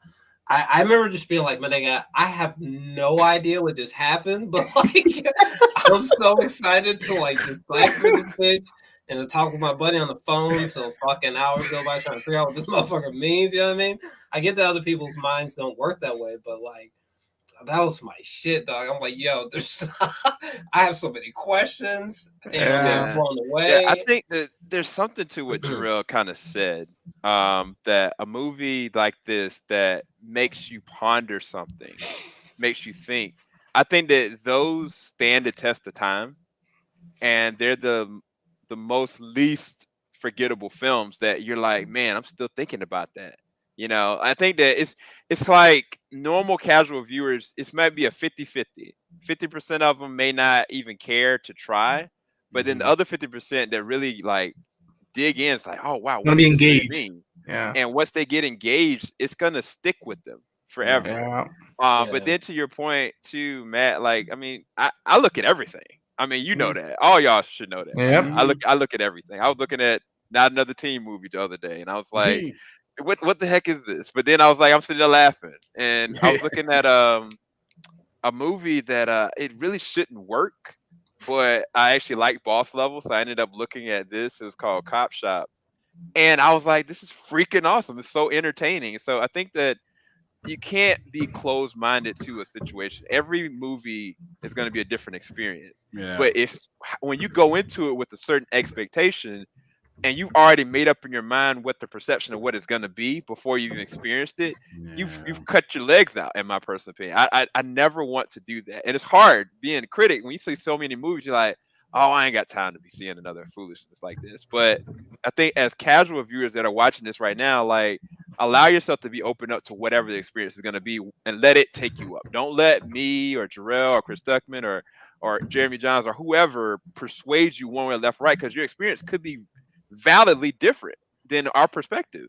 Because listen. I was turning up to what was it, 40-Year-Old Virgin the other day, because that's one of the funniest fucking movies. Hey, look.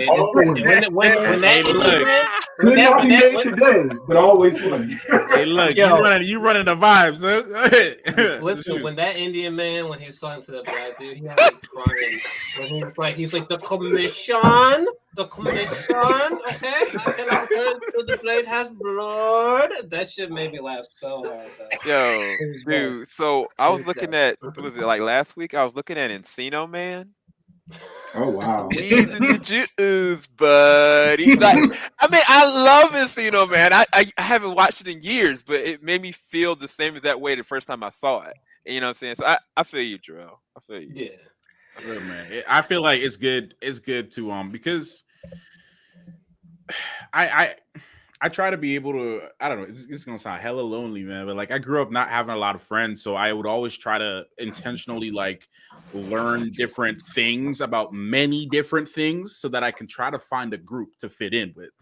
And that's how I started exposing myself to just different stuff like music, film, art, archery, like all this weird stuff that you would never think. And then the beauty about it all, though, what it all led to is that it allowed me to realize more about myself and like enjoying myself and enjoying just different things and understanding that there is a place for everything. Because I love to have deep theoretical discussions about religion, about conspiracy theories, about this, about policy, about science, about physics.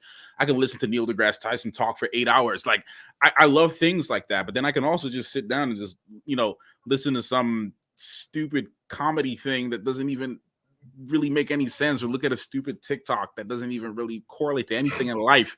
And it's just it's I don't know. I feel I just heard the sometimes real people piano music right now. Your backstory, and I wanted to give you a hug at the same time. I'm glad man, I'll give you a hug, man. You're friends. You're friends. Because I love that. Those people are interesting because they love to know new stuff. They learn to experience new things. They love to go through. I love I listened to Neil deGrasse Tyson too when he talked about how there are different levels of infinity, and I was like, yes, there are different levels of infinity. And so, how many numbers are there? How many? You asking me? No, just how many numbers are there in existence? How many numbers are there? You can't count them. On 42. Right. You can't count them. 40. And then You just can't count them. odd numbers. How many odd numbers are there? Infinite. And so he was infinite there are less odd numbers. Odd numbers than there are numbers, but they're still both infinite. Anyway, I love things like that. So yeah, and the writer of Dune was also like that. He talks about having formal education. You learn about cultures, you learn about language and things like that. Yeah. So I think that's awesome. Speaking of our love for cinema and all that Bleeped stuff. out. I don't know if I did. Oh, Nah, you're good. you're good, man. You still hear me? Speaking, yeah. The love of cinema that we have for each for us individually, they did it. They announced it. Part 2 It's coming out in 2 years. So, Ant, don't spoil anything. How bombastic is it going to be to reach this level of part 1, and what can we expect? Because I'll say this: we didn't see Gurney die. We didn't see Thufir, I think his name is, the Mentad. We didn't see him die. And from what I've seen of interviews with Josh Brolin, it's like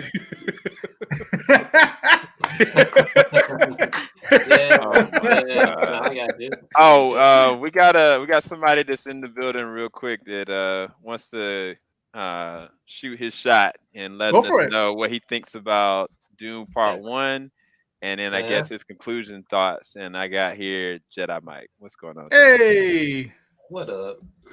What up, dude? You muted. There you go. Yeah, there I go. Hey, how you guys doing? What's up, man? Yo, what's up?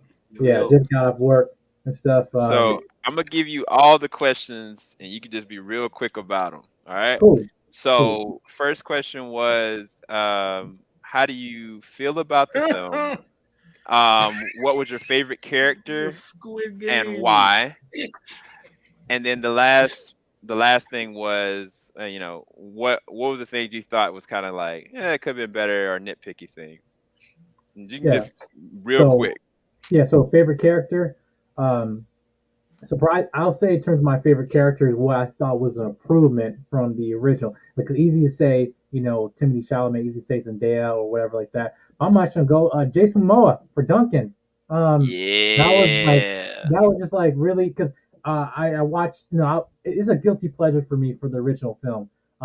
And me and my dad we were kind of into old movies and stuff. So I was already well in. I also read the books and stuff, so I knew what I portrayed Duncan to be more of the warrior type. When I saw the original film was David Lynch, it wasn't what I expected. But with Jason Momoa, he embodied what that was, especially that moment when he thought he got stabbed and he came back up and he pulled that mess out of his chest and still kept on going. That was Duncan I remember from the novel. So I was just so I was, even though it was a brief time, I still thought that was one of my favorites. But also to one of the points I said might have been improvement on what they could have done, because one of my friends said I don't know if they could have improved anything. But I think there's a point of we'll kind of get more of that in terms of the second part, in terms of the overall scheme of it, because there's so much that could have convoluted in this, in terms of especially with Paul's powers and abilities, formulating, and the also the way for an audience is going in blind, not knowing in terms of like if it's actually a future or is it a false narrative. If you read the books, So I felt like one thing they should have done was really there's a pacing.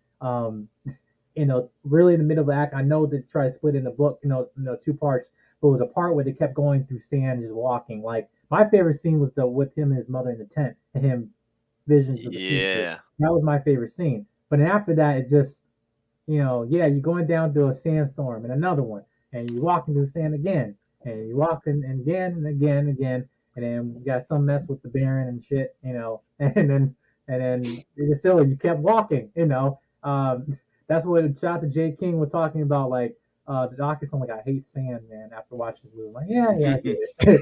But that was it. That was the only pacing of that moment. But I felt they could have stretched it, but I know they kind of get to the service because this was a Lord of the Rings Fellowship of the Ring ending. And if anyone doesn't even know like what I'm talking about, it's like don't feel like this film was all unsatisfying ending.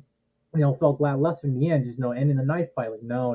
This is like Lord of the Rings. Oh hey, there's a mountain. Let's go. Ending. And that's it. Part two. That's it. So but that's this. I put this on par for me for Blade Runner, hands down. Interesting. In terms of, I had to watch this several times to, in terms of just visually, in terms of cinematography going into it. It was a masterpiece to me. But I think in terms of this, probably on par in terms of book adaptations. Obviously, is it like Citizen Kane? No. But as Isaac said, it's up there to I put Blade Runner. Like I have not seen in terms of actual science fiction and not just like science blockbuster with action in terms of more of the theatrical part of what sci-fi draws viewers. Like you saw Tower of Madness, like he did not like this best at all. So, but yeah. Well, so wait, who would you say didn't like it? Tower of Madness. He was sleeping through this shit. It's not surprising from that nigga, but we're gonna just move on from that point. So now going into what Ronan was talking about. Now that we got our Green Ranger is finally here, let's talk about part two. Yeah, baby. Yes, sir. Cue the Birdman hands, bro. The Birdman hands. So, how many of you guys were just ecstatic? And what are your thoughts? How do you feel? Like it's coming out October 2023, only 2 years away. It's really not going to take that much time. Nope. This year went by quick, so those 2 years are gonna go by like that. Scary enough, in a weird, mortal way. Those 2 years are gonna go like that. And it's just the "This is fine" meme. Is fine meme. The fine meme. This is fine. This when is the fine. the dog. Oh, okay, yeah. That's me right now in my brain. I was just like, it's okay. It's okay. It'll go back. It was Sam who told me because I was off Twitter. He's like, yo. And I was like, what? I went on Twitter. I was like, bro. I went on Twitter and I saw the logo. I'm like, I went full Will Smith in the church in Fresh Prince. I was just like, I fainted like 2 times. I'm like, oh god. Dude. I felt like Will Smith at the end of Pursuit of Happiness when he's walking through the crowd.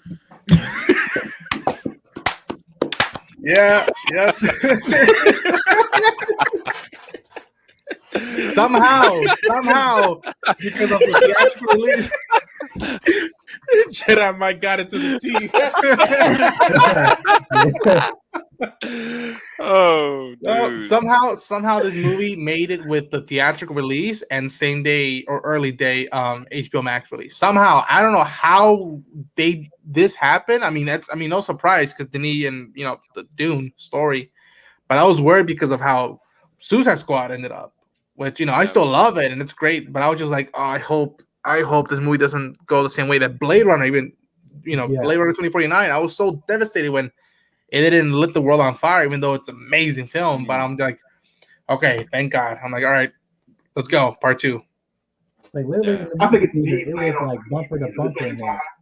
So it was me. I played it all day, so they got the multiple views up. Oh. Playing in the back. So okay, I'm gonna ask a better question. If we found out instead of today they got greenlit, but instead like this is not gonna be made, how would y'all felt? Oh, missed opportunity.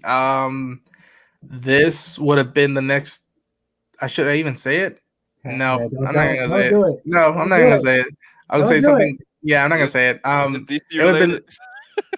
Yeah, yeah, but in a more kinder way, we'd just be like, "This is great cinema," instead of, never mind. I'm not even gonna tell people.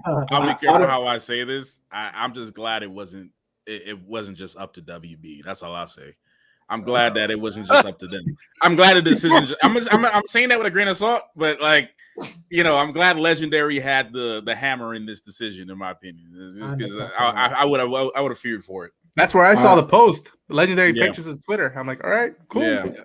We had a numbers guy in the chat talking about how this wasn't doing this well, and they might not make it. And I was feeling like this is going to be like Firefly all over again, getting canceled. Something Perfect. Or it's been a tough year. Berserk's not going to finish with the original author. I can't take any more disappointment. So I'm glad. Hey, when that Hunter sequel comes, right? I'm gonna have to do it. Right. I have never looked into a box office like score of how it was going to do. I have never done that with another movie. This was that movie. That's how I was connected with this movie. I'm like, all right, let's see how much they make in the box office. Okay, Go ahead. No, sorry. No, I was gonna say like the one thing I know. I think this is kind of movie. Even if it didn't finish, someone just got their spark love of sci-fi and fantasy and things. So even if it didn't finish, somebody picked up a book like I'm gonna figure out the story. And then invest in all these other things. So some new geeks, next generation of geeks was born. And I love that when I see something that I know did that to the community. Yeah. I think that so Lucas, who's the other part of Team JVS, he's the numbers guy that Anthony's talking about, and we talked about it early on that when everything transpired with the day-and-day release with Warner Bros. What they were doing and how they were doing it, and the sacrifice they was making to the box office. When everything hit the fan and Denis and Christopher Nolan, they got upset, and even Wonder Woman's director, Warner Bros. Had to pay them up front. They had to pay every actor, had to pay Legendary straight out. And the reason why the box office didn't matter is because they were like, well, I want to make sure this profits and helps HBO Max because I've already paid for all this. So, and Lucas was like, because they've already paid for it already, they should be able to get a part 2 regardless, because at this point, that's the same thing with Patty Jenkins. She's getting a Wonder Woman 3 because they've already been paid for it. And so I was kind of like, I was thinking it was going to happen, but more than anything, I was like, why would the execs allow Denis to put in the very opening of his movie part 1? Because I wouldn't do that. I was like, once I screen this with the execs, I'm like, no, we can't have that. No. Like, we haven't decided whether or not we're gonna do that. So I was very cautiously optimistic, but I was like, in the back of my head, I was like, it's about to get announced by the end of this year. I just didn't anticipate how many people wanted this, how many people really like and love this movie. That's what I could have never anticipated that. It's been trending on Twitter for longer than I thought it would.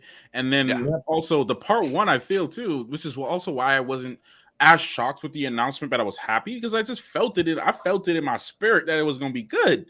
We was going to get a second part anyway, because like you said, Sam, like they said part 1 in the beginning. So I'm like, okay, so they already made a decision on this. Okay, I feel like they might have already made a decision because knowing WB how they operate, right? they don't like sometimes. Look, I'll say this: when it comes to promises with them, they don't like to make them all the time because they know most of the time they don't like to keep them, or they can't keep them depending on how things go in the box office, or depending on how things go with how many people watching it on at home or streaming it on HBO Max, yada yada. So I'm like, okay, the fact that I saw part 1, I was like, okay, that they actually made a decision on this. So that gave me the confidence that a part 2 was going to come regardless. So yeah, that's like basically that girl said, I'm gonna get you ask for a number and say I'll call you back. Nah, at least that's how WB. You never know, she will meet somebody else with a nicer car. Yeah, you ain't the only nigga with a fresh fade.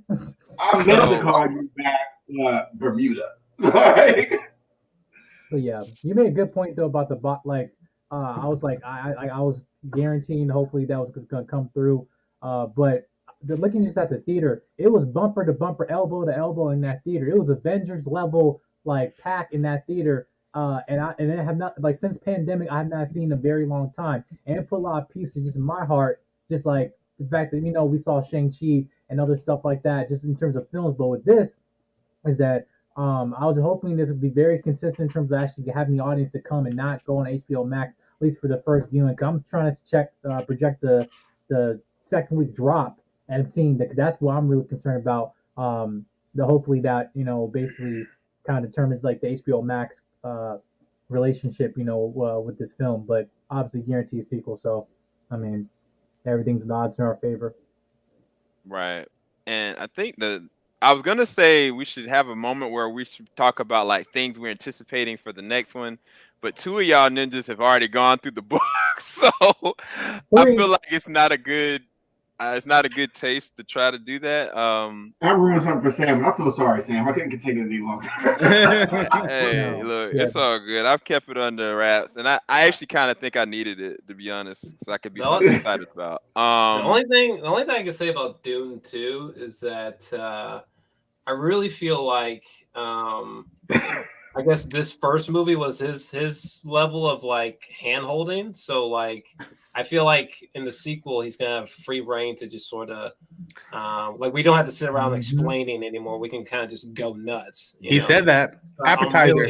I'm really excited about that aspect. We don't need to introduce who Bruce Wayne is or who you already know who Bruce Wayne is. You already know what the fuck the Batcave is. So now we can really sort of get into the meat of things and sort of unpacking what some of these more mysterious characters are, like Javier Bardem's character, for example. We don't get to spend a lot of time with. And I really hope they dig into if Duncan Idaho comes back, I hope they dig into even more world building. And I'm really curious as to if Paul Atreides really is going down a villainous route, as I feel oddly that he is. That's what I'm looking forward to the most, for sure. I anticipate things getting very dark if I know Denis. So they hinted at there is another. Mm-hmm. I would like to know, like, if he truly is the Muad'Dib, the chosen one as well, because it seems very alluded to. It's just for me, again, I feel like he's almost just walking into villainous territory. So I'm kind of confused with what the story is trying to tell me. Am I watching like Anakin Skywalker? Jedi might watch it. I see him. Watch it, brother. Watch it, brother. This is why I didn't want to go down this route. This is why I didn't want to go down this route. I mean, right now. I'm saying those are the things that intrigue me the most about Dune 2. Like, how can we get even trippier? How can we get richer with the characters? I'm curious about casting. I'm curious if they're going to cast the Emperor. I'm curious if they're going to cast certain other characters I've seen in the sci-fi series. That's where I'm kind of at. Denis has already won me over. I'm just curious where the acting is going to go and the actors, actresses. Michael Caine is Emperor, but he's retired, so what? That's not gonna happen. I hope that this movie does. It keeps gaining momentum, and in the two, it does like great record numbers, depending on how the world is in 2 years. Word of mouth, Yeah, and for that, because again, these first two movies are one book, and correct me if I'm wrong, I think it's 6 books. They go over, like, they span several thousand years. So there's the extension books too, I think, that he made. There's also prequels, right, about the houses. Mm-hmm. So we have 7,000 years in the future. We have things you can do. So this could be. And the thing is, because how he wrote these books, everything was kind of, I don't want to say it was planned out, but it all fit together. So things pay off that are set up, but they don't pay off for another 2,000 years type of thing. So I hope these do well. And because I'm getting a complete Dune, the first book movie. So now can I be a little bit more hopeful? Be like, am I going to get a second one? Am I going to get that Children of Dune? Am I going to get the God Emperor? Am I going to get that? Am I going to get more of this stuff? And because this could be a Star Wars franchise. This could be a you can go forward and backwards. They're doing a TV show. You could have. I was just about to mention that. We forgot to mention that they're supposed to be doing a spinoff series. HBO Max show. Yeah. Would you not watch a backstory of Duncan Idaho? Would you not watch, how he got this reputation? I want to know the lore. I want to know about the houses. That's how crazy this movie made me. I'm like, all right, let's see the houses.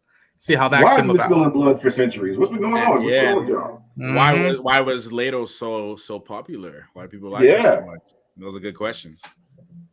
Did I do a good job, Sam? Did I do a good job? I didn't say nothing. I think we played it real safe to the cuff. Just to say, what is our scores for this movie, and then we're gonna close out. What's the score that you give this movie? Oh man. Let it be known that ideas and thoughts and feelings about films change over time. Yep. I give it right now. I want to say 10 out of 10 for me right now.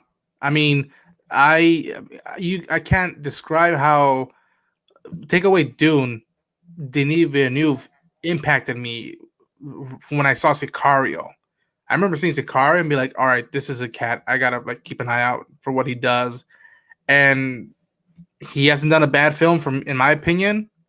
And I'm gonna leave it 10 out of 10. I don't know where I rank it among my favorites of his. Sicario and Blade Runner 2049 are up there, but this came out swinging from all sides: directing, acting, cinematography, score. All sides were just swinging. I'm like, all right.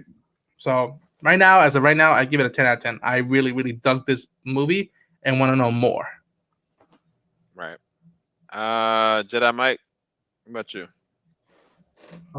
After from one reading, we're not only reading the books, but over analyzing this film for the past 2 days before I even want to make a video myself, because the thoughts were, I was speechless. Me and my friend were speechless after when the credits roll, and as I'm processing this in terms of not only in terms of score, not only in terms of scope, narrative of the story, but also just an impact in terms of science fiction, just the medium, what actually might be setting the trend, might be breaking, from traditional sci-fi films that we've seen throughout history. But I gotta say that at where I'm at right now, I'm gonna say, even though 10 out of 10 is hard for me, I say 10 out of 10 for the importance. I say 9 of this film.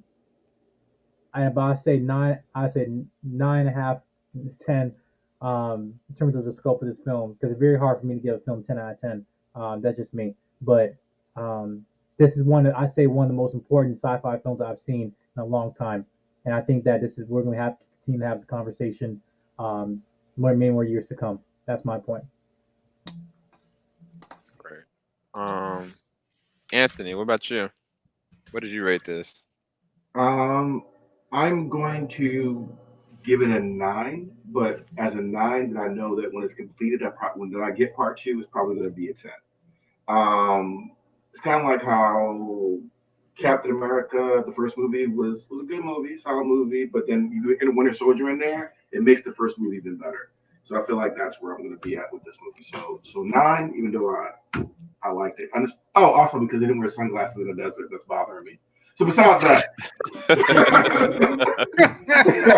waiting for no literal reason. For no everything else. You got these suits and recycling water and these tents, but no eye protection. The man got an umbrella for his skin. Right, like that bothers me. I've been trying to get over it. I've been trying to not be that petty, but that cost you 10, guys. I'm sorry. That's hilarious. Matt, what about you? The starter car, they had helmets and stuff, but I give it like a 9.5 out of 10, just because I rarely give things a 10, just because we're humans, we're imperfect beings, so there's always ways that we can always improve something. Don't do my job evaluation. God damn. I'm just saying. I mean,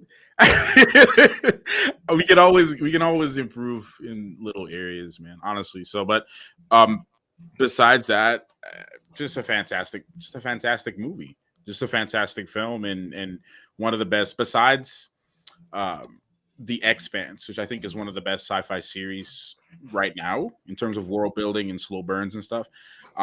This is one of the best things I've seen in the last 10 years of my time watching just sci-fi movies and everything like that. So definitely it will stand the test of time, and it will become very legendary, I think, within the next decade or two. All right. Jarrell?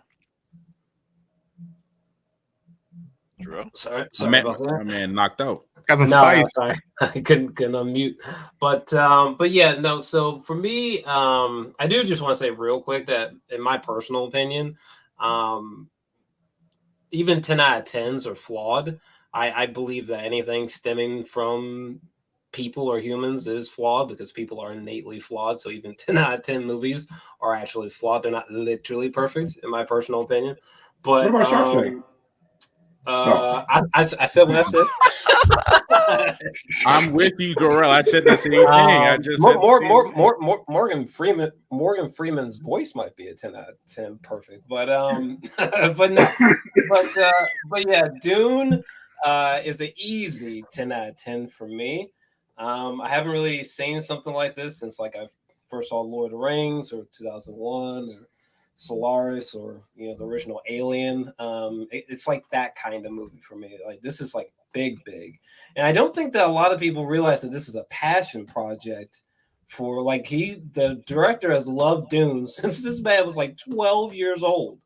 If you ask him any day of the week, like the most important movie for him to make would be Dune, adapting Dune. So yeah, this was just huge for me. It's an easy 10 out of 10 masterpiece.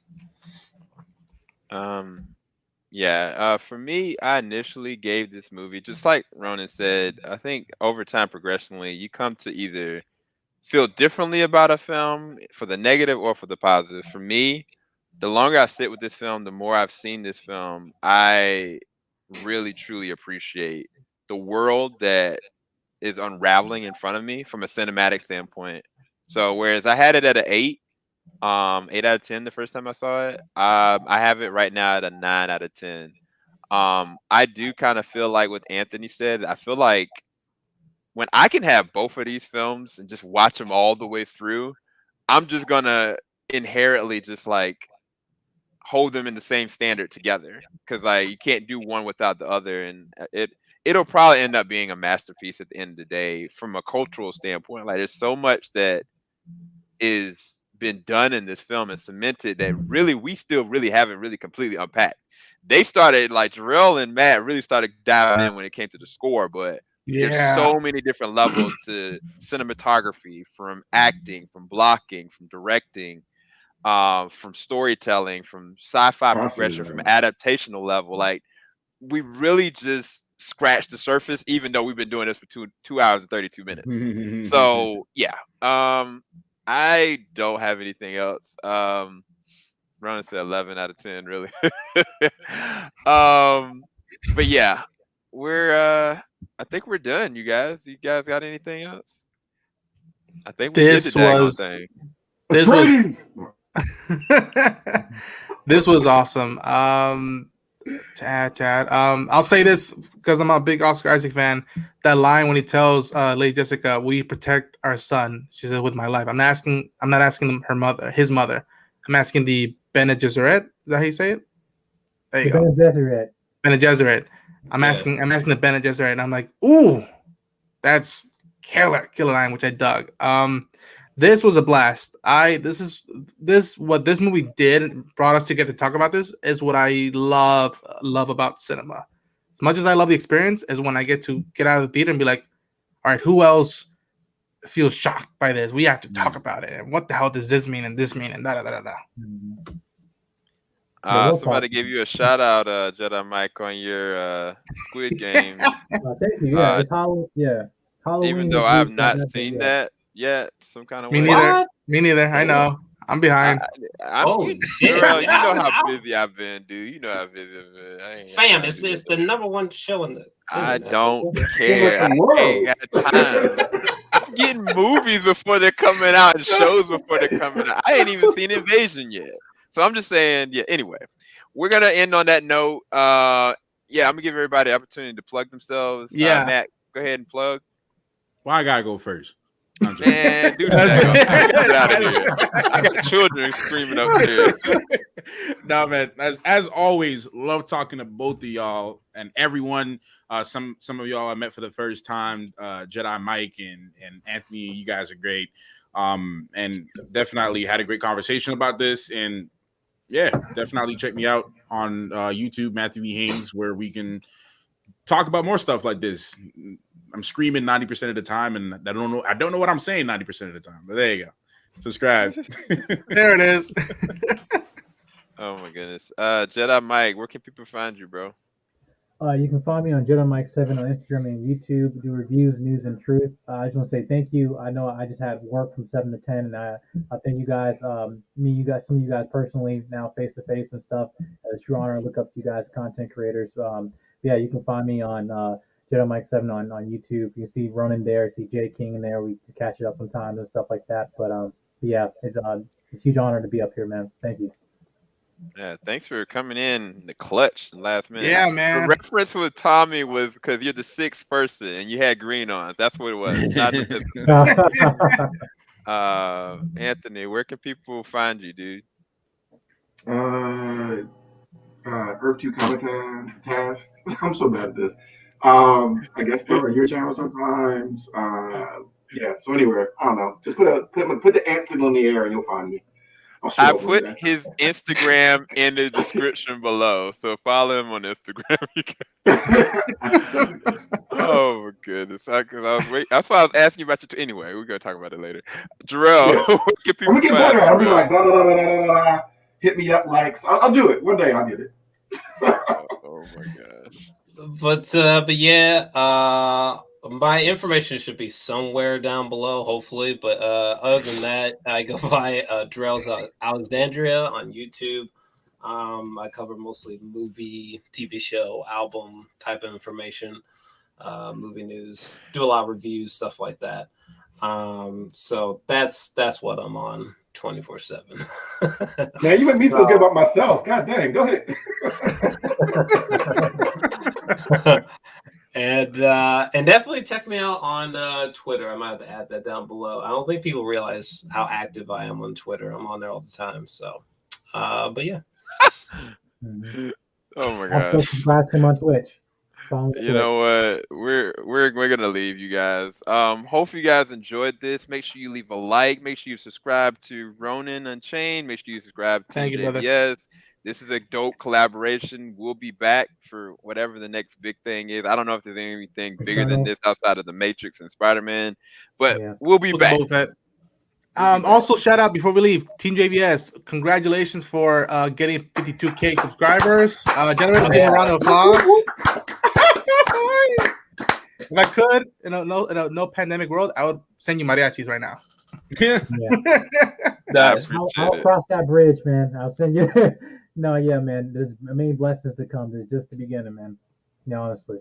Hell yeah. I appreciate it, you guys. My man. Now 100,000. Hey, do it again. If that shit happens by next year, you're a prophet, bro. On that note, we're gonna go, you guys. And y'all take care. Thank you so much. Make sure you like, subscribe, hit that post notification button, and follow all these guys in the description bar below. We out. Adios.